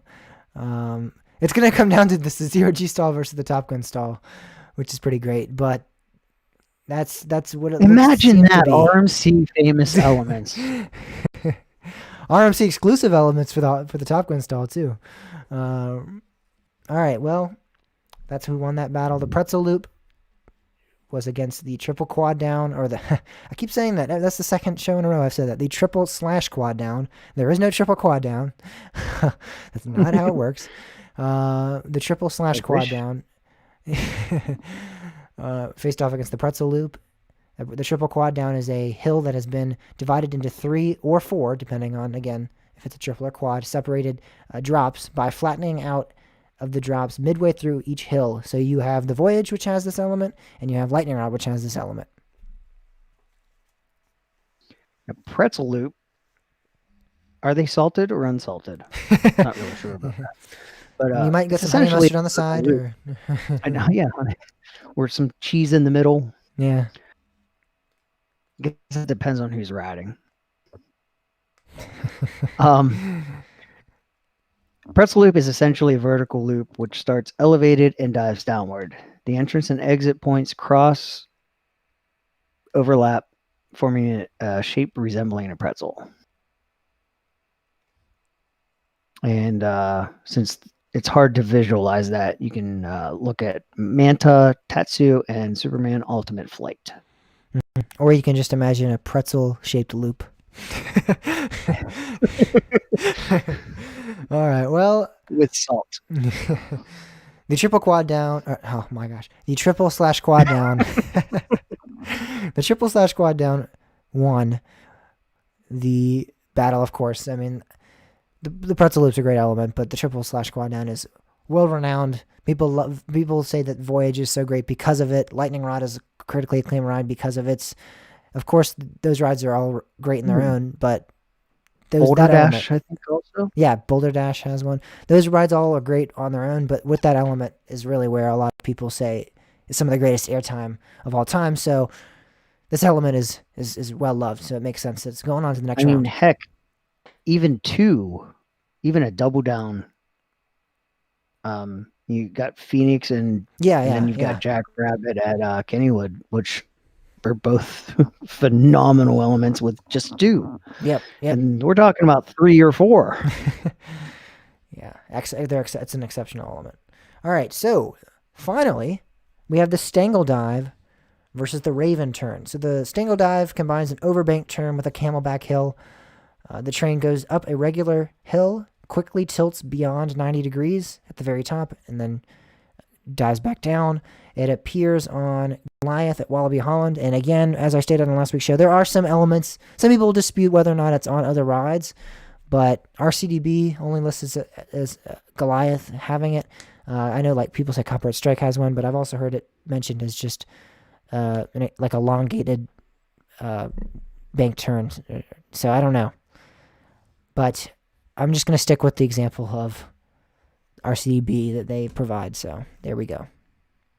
That's a good standard. Raven Turn is a wooden coaster that turns over a lake. Yeah, at Holiday World in Santa Claus, Indiana. At Holiday World. No, I'm kidding. Although that technically you could say that's a Raven Turn. I mean, it's a turn on a Raven, yeah. And it's very iconic. So yeah, it is. Now, what we're really talking about is a half inversion, which looks like half a loop followed by a drop, and then levels out near the same height as it began. You can find it on X2, Flying Dinosaur, Dinoconda. This is basically the 4D coasters and one flying coaster. Yep. And it is a great ride. A lot of people like it. However, the Stangle Dive came out victorious as the element to go, which is amazing. You think, since there are so many disputes with the Stangle Dive, technically not that many people, if we're going on the RCDB standards, have experienced it. So is it the hype? Is it just the false sense that you've been on one, maybe? I mean, it's not really false because there's kind of a logical argument there to play and whether or not certain elements are, in fact, Stangle Dives. But what I think the thing about RCDB is their element list hasn't been completed. I mean, you think about how many coasters they document, like to go back to all those coasters and document all elements. Yeah. That's a challenge. The thing is, so I think there are, I think, other coasters that have a Stangle Dive. I know there's like a list somewhere that I found once, but I've heard many arguments on at least the Copperhead Strike element that people say might be like an elongated overbank turn. I don't know. I've just so I've heard according debates. to Coasterpedia, yeah, that's where it was. With a grain of salt. You also have Saw the Ride, Fluke von Novgorod. Yeah. Yeah. Coaster Through the Clouds, Mako, DC Rivals, Yeah, Copperhead. that was Strike. it. That was it. That was why I didn't believe that list right there. They put Mako at SeaWorld What? Orlando. The B&M Hypercoaster is having a Stangle dive. And I was like, wait a second. What? When is it? Oh, When has that ever had a Stangle dive? I've never seen anybody take a video of it or a picture of it, and I've never even heard it referenced. So that was completely mind-boggling to me. actually, I just read it. Now I'm kind of curious. If you can where maybe find a POV and show me what the element they're talking about, I don't even know. Let's do some research real quick before we end the show, because that is about it for the show. In terms of content, we might discuss some other things, of course, with this element. But in terms of what we have planned out, it is pretty much the end. I want to see if Mako at SeaWorld Orlando truly has a Stangle dive real quick, though. I don't know. Does it? Have you found anything yet? No, I'm looking.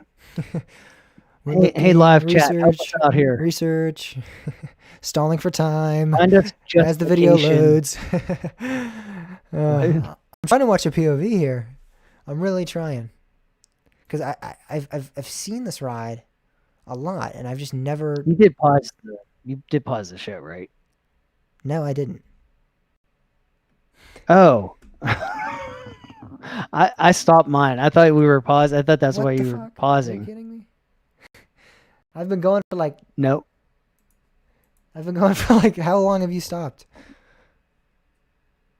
Wait, what? How I long don't- have you been stopped? Not long. Like after you said that, What? After I said what? I'm at 119.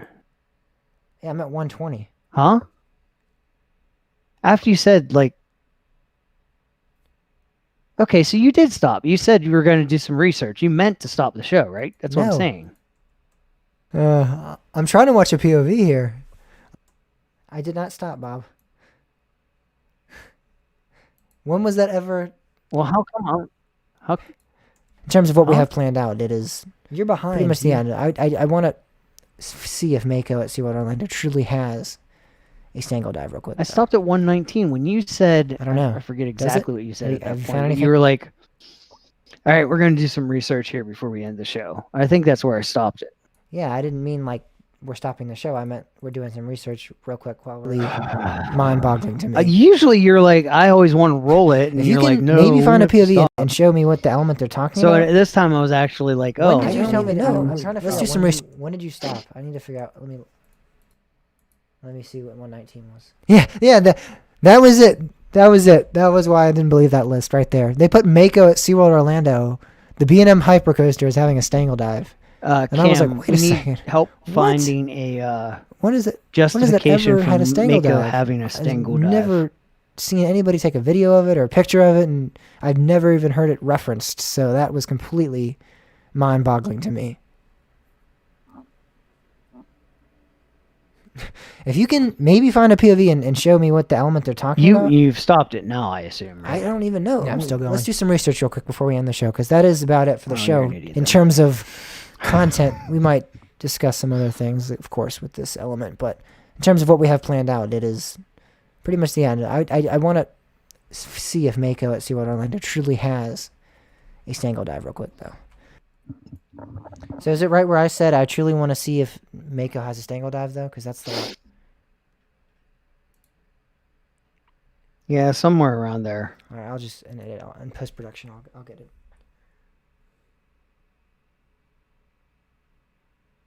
They better not be calling this like Big Bank Turn a Stangle dive.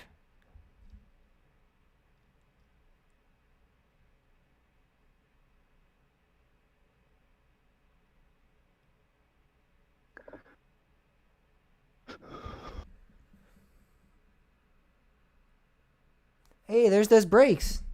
It has the Candemonium brakes, Bob. So I think that's just a new B&M thing. Then that's not the launch. Then. It does? Yep, it has like the white strip thing that goes all the way up the hill. Hmm.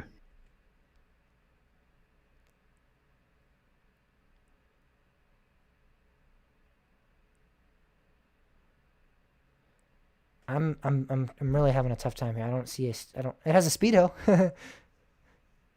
I'm having a tough time seeing a Stangle dive here, though.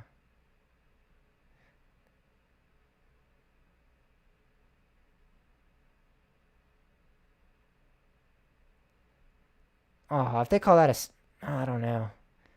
These aren't stangle dives at the end here. I don't think this has a stangle dive. I think they're just gonna trying to call that. They're kind of trying to pass that. The very last like segment of The Stangle dive an inversion? no, it's not. It's like a 90-degree bank. It kind of I does wonder if they're something. talking about the wave turn. What? I wonder if they were talking about the wave turn at the start. I never realized it did a wave turn. What does? Mako?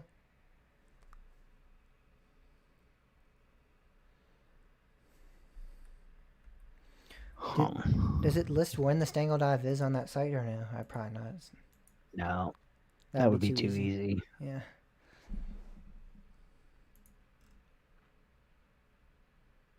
Coaster Force says it has a Stangle dive. Yeah, I see that.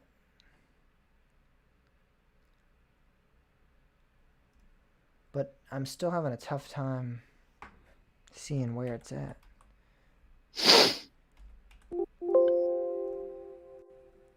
Like, look at the last minute of the video. Like, the very last, like, 3/4 of the ride where they have. I don't know if I call this a stangle dive. Like, I feel like a stangle dive has to be a pretty significant sized hill, and it's just kind of like, it kind of like barely elevates and then banks. So it's kind of like just like a. No, that I think it is that first. I think it is actually the first element, I don't. the first hill. I don't think that's a stangle dive. Now Cam says he thinks is at the end. Yeah, that's where I'm. I don't know. Either one could really be it. No, that's not a stangle dive. Neither of those. I need you guys to conceptualize what a stangle dive is here, real quick, and watch the Wallaby Holland. Maybe this is B&M's attempt at a stangle dive, but it's far from the original. Here, let me. I need you guys. In But the that live first, chat, please go watch that Wallaby Highland Goliath POV. what? Yeah, I'm gonna put the link to this ride in the chat. I need you guys to watch this. The real POV of a real stangle dive, and then try to point at me where this is happening because I'm not seeing it. Oh wait, you know what it is? It's the turn before the brake run or the mid course. The turn before the mid course.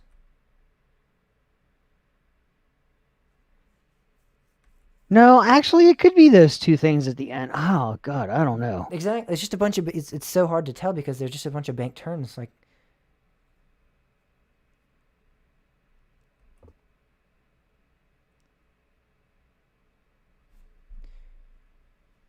All right, here's the Goliath. Did you guys see the Goliath PV? Please watch that and watch the stangle dive. I mean, it's pretty obvious to tell the actual stangle dive on Goliath. So basically the second airtime hill. What? What? Hold on, it has to go up regularly. Hold on, let me look at it again.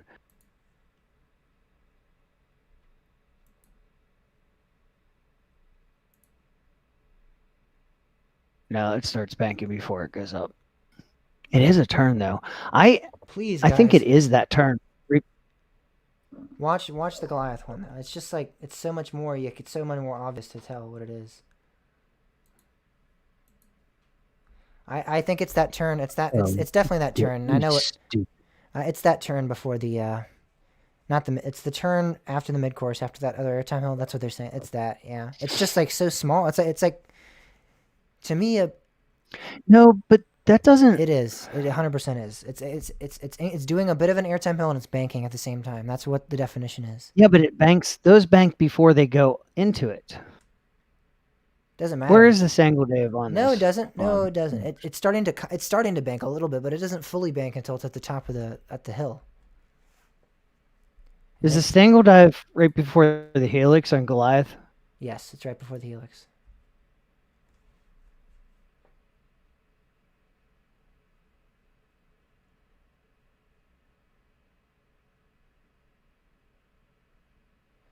what it is Mako's is just like Mako's is basically like a speed hill. Like it's a tiny little hill. It's nothing. There's like no there's like a little bit of elevation change, and that's the difference between Goliath and that. And I feel like that's kind of a big deal because Dude, it literally looks like that the same as the second no it that doesn't. airtime hill. It No, it does. does It not. absolutely does. No, it doesn't. I don't think so.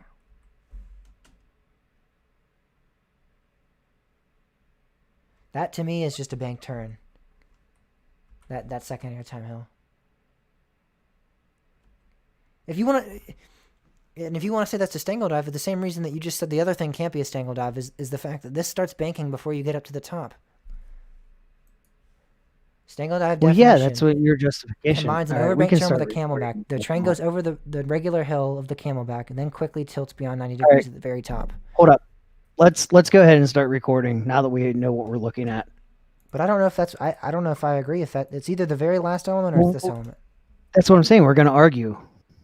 All right, 3, 2, 1. Okay, so we kind of established some ground for where the stangle dive might be on Mako, but of course maybe, yeah, maybe, I don't know. So there's an element right after the first drop, which is to me it looks like just an overbank turn. I mean, the thing is with the stangle dive definition that we have, it says it banks at the very top of the hill, and this element starts banking like midway through the actual hill itself. So I don't really know if it's meets the true definition. And you're kind of turning, but it's a turning point in the ride. If you look at Goliath, Goliath does the same thing. So no, Goliath is right at the top, right at the very top. You bank and then you go back down. It's very. See, I still think I think what looks the most similar is Mako, the turn right before you hit the mid course. Yeah, I think that's where. No, I disagree with that. I think it's actually not the turn before the mid course, but the turn right after well, not the turn. So you have an airtime hill right after the mid course, and then you have like a turned hill, and I think that's what they're saying is the stangle dive, in my opinion, because you start banking and you are increasing. It's just not a lot of elevation change. You're kind of increasing in elevation very subtly while you're. Yeah, but you're kind of banked the whole. I think you're banked too much. I think No, I agree, but I think that's what they might be trying to pass as the stangle dive. The thing is, that other hill that we were talking about originally is like 160, 70 feet tall. Like it's a big hill. Stangle dives aren't that large. I don't think stangle dives were meant to be that large of an element. Like the Goliath one's like maybe 50 feet, 60 feet tall. I feel like at that point it's just becoming I don't know. I think there's just a difference in how B&M might describe them, because it's not the same thing. Because there's no like obvious, as we can tell through me and Bob having discourse and discussion over it. There's no like obvious stangle dive here, in my opinion. In either there's of our probably opinions. like I actually just sent Daniel a message as well because we're going to hear about this. Oh yeah. Hopefully he can respond and tell us something in advance before we end this show, so he's not like no, and we get yelled at again. No, but I mean I think it's a fair. I've never heard the stangle dive been described on Mako, so I think that's a fair assessment for us to make. I mean it. I don't know. I really think for me, it just really like. If you take the description, I think that turn right before the mid course fits the description the most. Even more so than the turns after. Because you go up straight and then you rotate, you overbank and dive. But it's not just overbank, Bob. It has to be 90-degree turn. That's the thing. That's what makes a stangle dive. 90 degree means it's No, none of those fit. 90 degrees means like overbank, means it has to be over 90 degrees. It's a 90-degree turn. Look at the definition we have, please. Yeah, I guess that's not really overbank. See, then I start going back to if being overbanked. I keep going back to that first airtime hill. That I wouldn't say that. That's also my other point, is it doesn't really seem like it banks full 90 degrees either. It kind No, of it's not. subtly. Well, the end doesn't make 90 degrees either. I agree. That's what I'm saying. Is I don't really think any of the elements we're But then you're describing need a arguing. description. But that's the thing. I think there's might be like a difference of opinion on what actually constitutes a Stengel dive, because I mean, I don't think they got it on this ride. I think there's some that, the elements that are kind of Where close, but there's no, nothing that resembles exactly the Goliath element at no, all. where you're talking, it's overbanked. It's over 90 degrees. That's the 90 degrees definition or of over. overbank. It's not saying it has to be a 90-degree turn. No, I didn't say. I said it has to be over 90 degrees, 90 or above. It has to bank 90 degrees. Right, an above. overbank. Yes, I didn't. That's an overbank. I never argued with that. You just said you said it's banking, and I said but it's not banking 90 degrees over 90 degrees. So I don't know. Again, the definition we have is it combines an overbank turn with a camelback first hill. airtime hill. That first hill is definitely banking over 90. That definitely is an overbank. All right. If you want to call that a Stengel dive, feel free. I don't think that at all resembles the element that we see on Goliath. I don't think it's at all. I mean, it's similar in concept, but in execution is definitely different. I think it fits that element on Goliath closer than any other element on Mako. Oh, maybe on. I thought you were about to say any other element ever. I was about to say, well, we can pull up Copper to Strike next, because that's an argument. But I think, I mean, it seems like this element is as a point of quite great contention and argumentation I've seen on the internet, because a lot of people argue the Copper Strike thing a lot I've seen. So maybe it's just that this element has not been greatly defined. I don't know, but I've seen quite a few arguments on Twitter and even Reddit on this argument, on this element, excuse me. All right, well, that ends the show. We ended on quite a rough patch there. I'm not done arguing now. No, I do. I think it's that. I think it's that top one, but I don't know. Like you could really fit it in with like a lot of those different. I think that the. I don't know. It's just bizarre. Why do we talk thing about that gets elements? We get so bamboozled. This was your idea. I just don't see it on Mako. I'm still like a little lost on where the Stengel dive's at, but sure, if you want to call that a Stengel dive, that's cool. I'm not necessarily saying it's wrong. I'm just saying that based on the definition I'm given and based on the example of Goliath, I don't see it being executed the same way. That's just my conclusion that I've reached.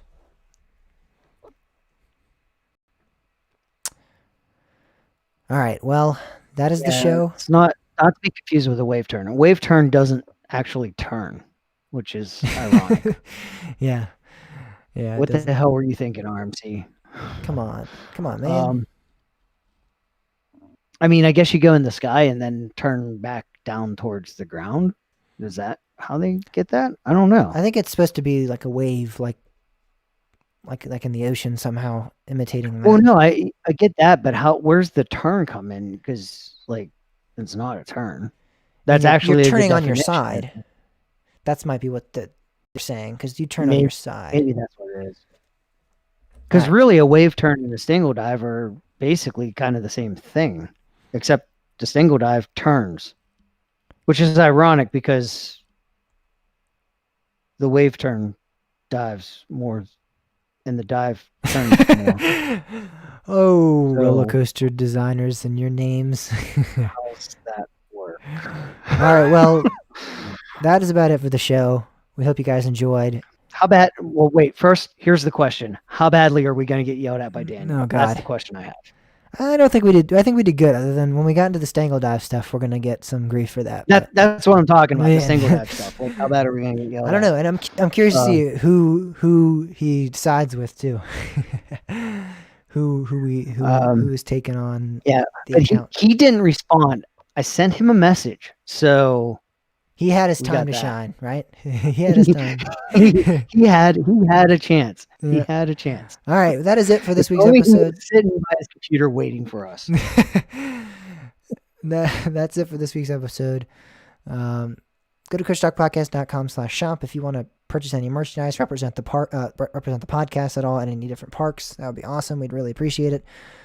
Also, make sure to follow us on Twitter at @CoasterTalk_pod, at CoasterTalkBob as well, because Bob has his own Coaster Twitter, Facebook at CoasterTalkPod, Instagram at CoasterTalkPod, YouTube Coaster Talk Podcast, all 3 different words. Contact us if you have any comments, questions, or concerns at coastertalkpodcast.com/contact, or if you want to leave an audio file with the show or send some other sort of message, James at coastertalkpodcast.com or Bob at coastertalkpodcast.com is where to do so. Thank you guys so much for listening to this week's episode. We started off on such a strong note and we finished it kind of like a We finished it middle in temperature. James and Bob fashion. Yeah, exactly. We couldn't just have a great finale and go out with the winner is the Stangle Dive. You know, it's just let's face it, our show would be boring if we agreed. If we agreed and if we didn't mix up concepts every once in a while. All right, thank you guys so much for listening. We'll see you guys all If we were smart. on next week's show.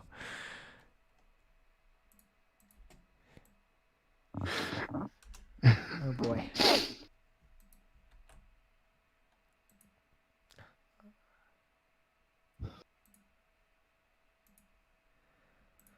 Oh boy, Daniel. I bet you he responds to me in like a minute.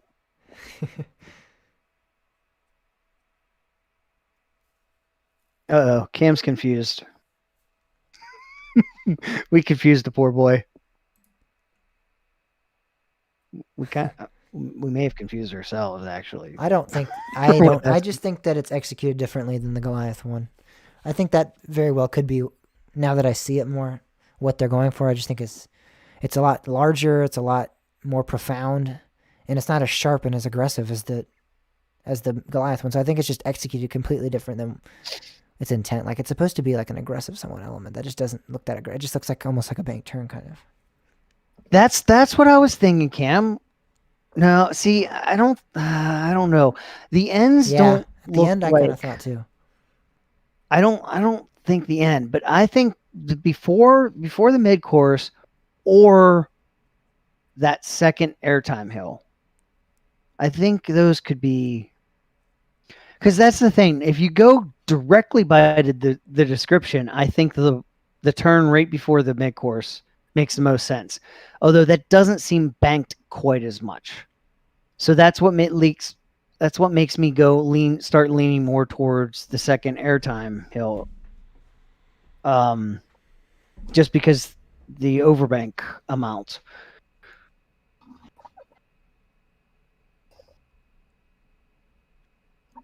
Yeah, that turn right before the mid course. Do you think that's overbank? You think that's banked more than 90 degrees? No. Because that's what I'm not sure about. I mean, it's close. Daniel just replied and said there isn't. Thank you. Yes.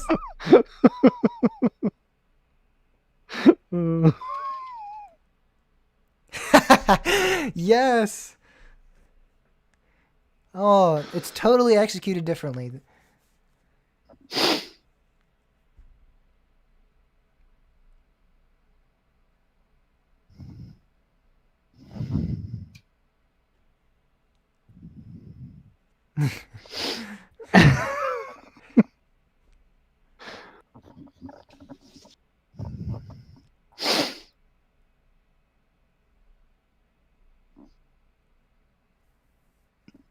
I know, Cam. I watched that POV multiple times. I watched it multiple. I'm still watching it. It's still on right now playing.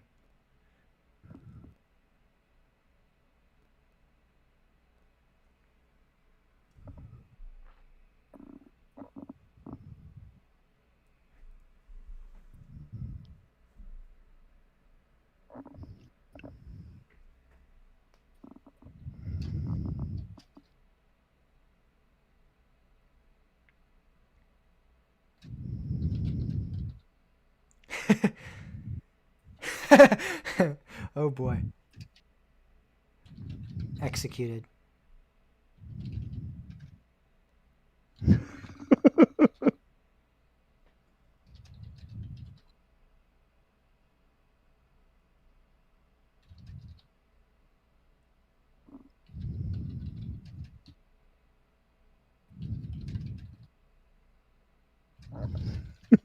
Now Cam wants to go to SeaWorld now. Me too. You weren't trying to define them, you were trying to defend them. That's a better word. You were trying to defend the fact there was one on here.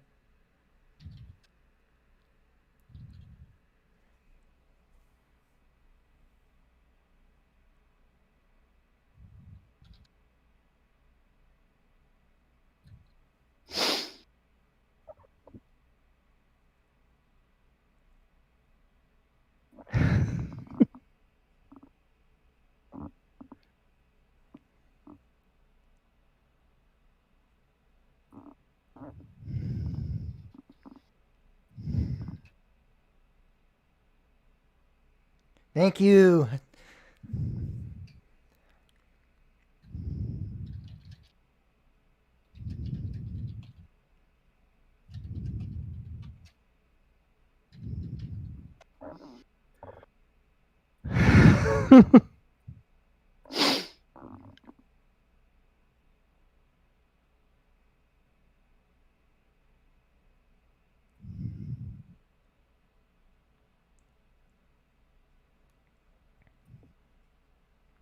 Yeah, but Goliath is nowhere near the ground. No, but it's a much shorter airtime hill. That's what I was saying. I said like it's like 60 feet tall. This is like 200 feet tall. It's like a 200-foot drop. It's completely different. I said that on the show. I was like, it's a much shorter airtime hill than.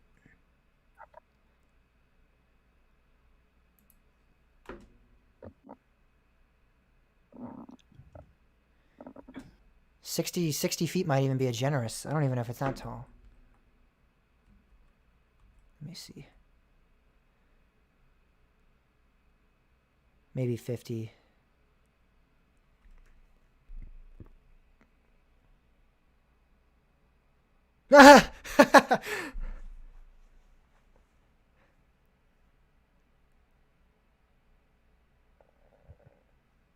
That's exact. I said it's more like an overbanked turn, and then I got shit for that. What? I What are you said talking about? in the podcast, I said I feel like it's more like an overbanked turn, and you were like, What is? the turn that that predates that follows the first drop, the second, whatever you want to call it. He said that it's marketed as a hammerhead turn. I remember that now.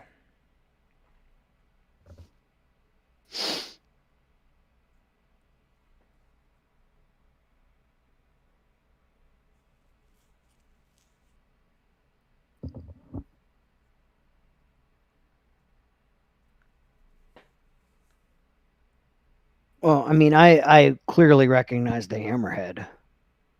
That's not. I mean, that's definitely not the Stangle dive. What? He's talking about the hammerhead.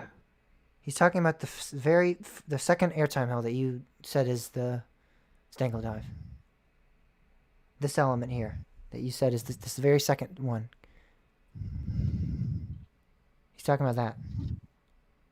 Yeah. You said that. Either that or You said that was it. That was the final conclusion we reached on the show. Is that you thought that was what it was? So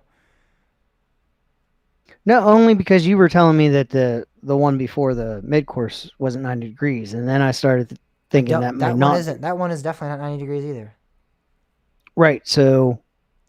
So there's not one. that's why. That's my point. And then the only other one I That could may s- be. and the only one other that I I could mean, see I don't them know. trying to say is that at the very end, that one I said. No, I don't think that's not a dive. That doesn't fit. That to me doesn't fit a Stangle dive at all. It inclines a hill, it banks, and then it goes back down. It's not a significant It's one, and I don't think it's executed the same, and I don't agree if they call it that, but that might be what they're marketing it as. the those other two fit the description a lot better than that one at the end. I disagree. But all right.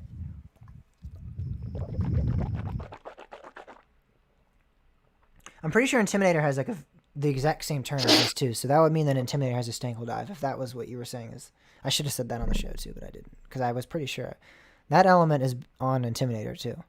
That element Intimidator has like that banked turnaround kind of.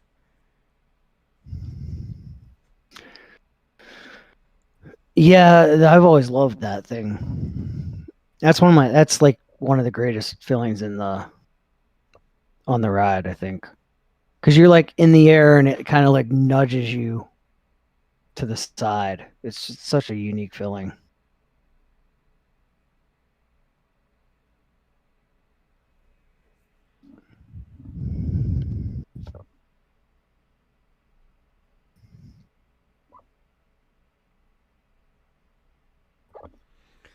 So for once, I won't be getting crap from Daniel.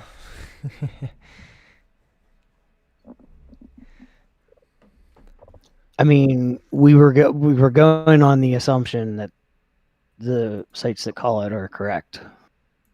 I wasn't. I don't know. I mean, I don't really care. I was going under the assumption that Mako does not have a Stangle Dive. And that's why I didn't want to use that site or any of the lists, any of the rides that it listed, because I wanted to only list RCDB because that one is for sure a Stangle Dive. Now I want to know about the Copperhead Strike one though, because I haven't really looked too much into whether or not that. I knew. See, why'd you do the show so early? We could be recording all this and when we literally took like a break. We would have had to stop and start again.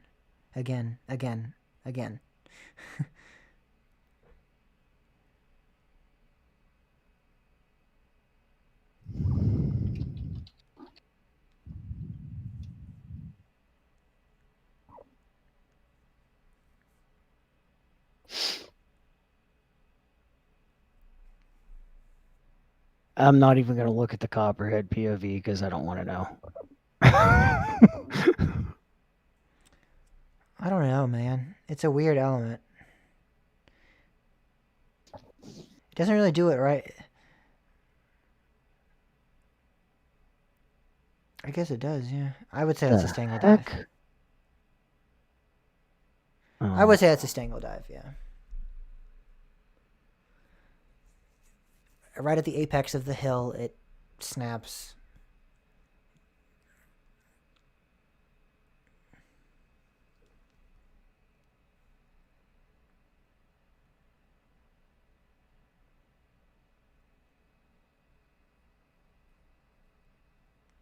That was great. That was a good. Sometimes, sadly, they market entire layouts as coasters. As an element, excuse me. Oh, Jill. Yeah, Bob finally said it. Pam, are you sure you're looking at the right element? Because the Stangle Dive on Copperhead Strike is maybe snappier than the one on Goliath.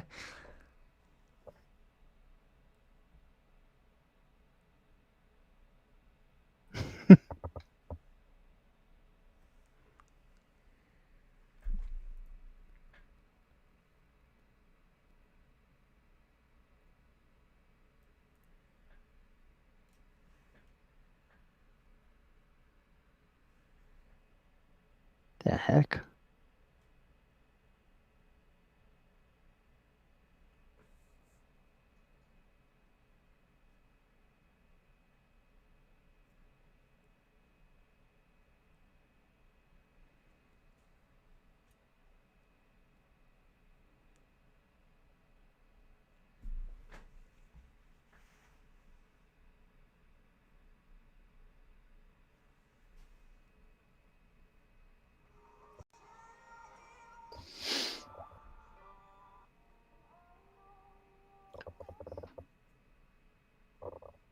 Yeah, and that's how I even started off. Coasterpedia, so take it with a grain of salt. That's exactly what I said on the podcast.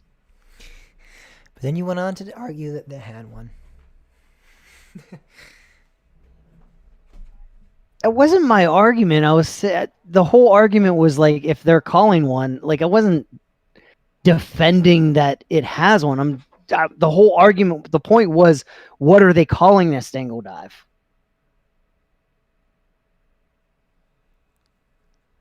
Uh,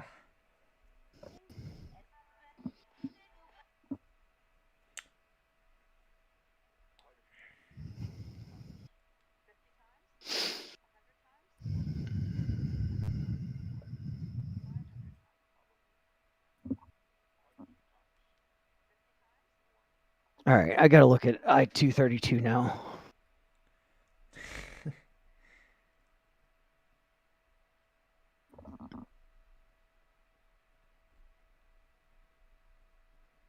I don't know if you could call that first. Maybe, but I don't know.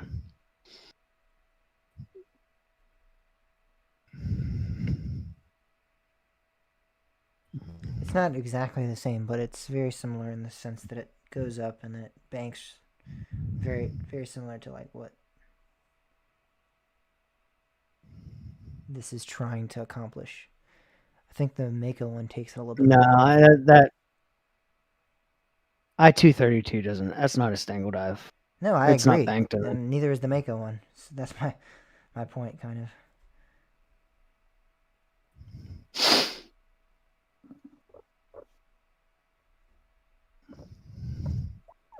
It's a piece of cake to bake a pretty cake. Is that all you know?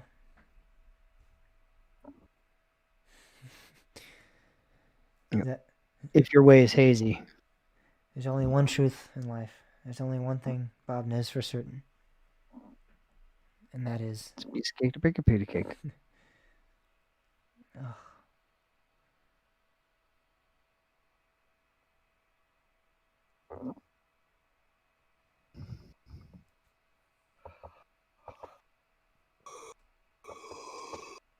Ugh.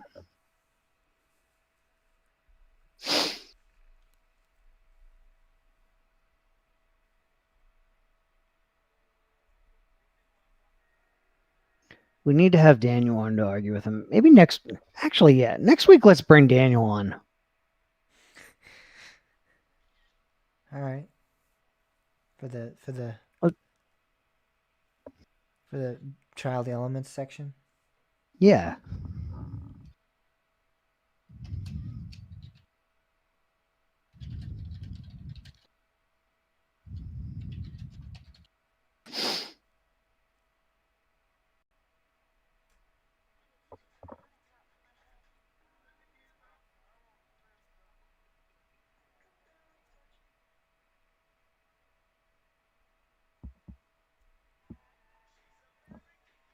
No, it's not an overbank turn because it has to go up and then it has to dive.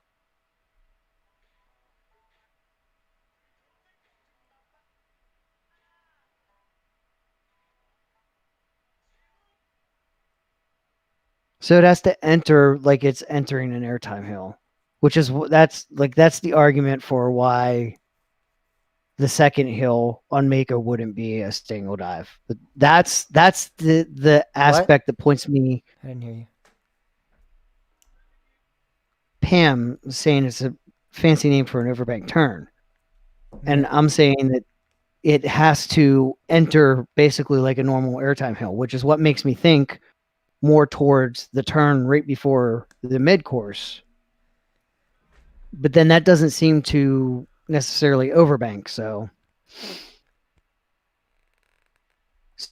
it exactly, and that's exactly why the other element, the second airtime hill, isn't the stangle dive either. To your point is that it doesn't. It's not a regular airtime hill. It's not entering as a regular airtime hill. It's entering like almost as a bank, right. like as a turn. So here, who are you? See are if you I explaining this to me or to just see the this? audience? Pam, watch the video. this is essentially an airtime hill, right? You go, you're level the whole way. This is amazing. This is amazing. What a stangle dive does is basically you enter normally. This is not working so well. But then you just bend the whole track. I'm sure this is how Intamin invented some of their elements. But then it twists sideways when you go down like this. Yeah, that probably doesn't show up right.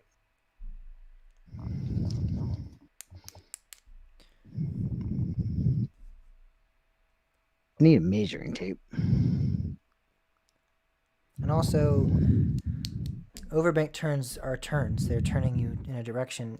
Stangle dives don't have to do that. Like they lead you to kind of a point where you're going to be going in another direction, but it's not the same aspect as just like a turning you as you bank. You're going up regular, then you're kind of taking that pathway. But it's not like, that's why again the Mako thing is like you're already starting to bank throughout the entire first half of the element. So it's not really like taking up a normal course.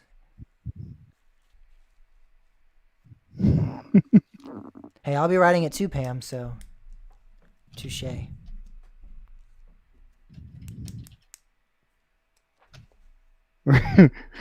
Hopefully next week's a short news day or short news week. Well, it should be snappy. Like it should be like, but B&M, nothing snappy on a B&M.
The hell?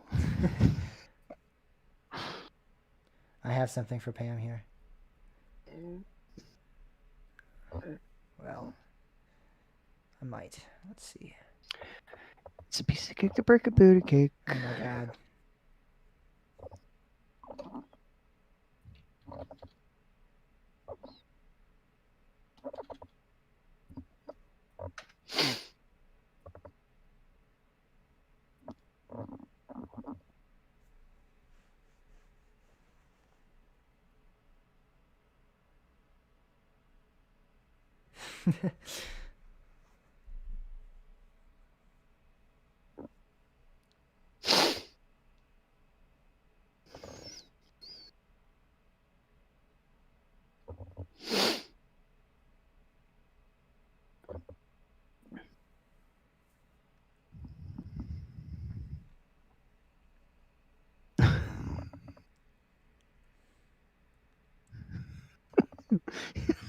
Like the WTF. Yeah.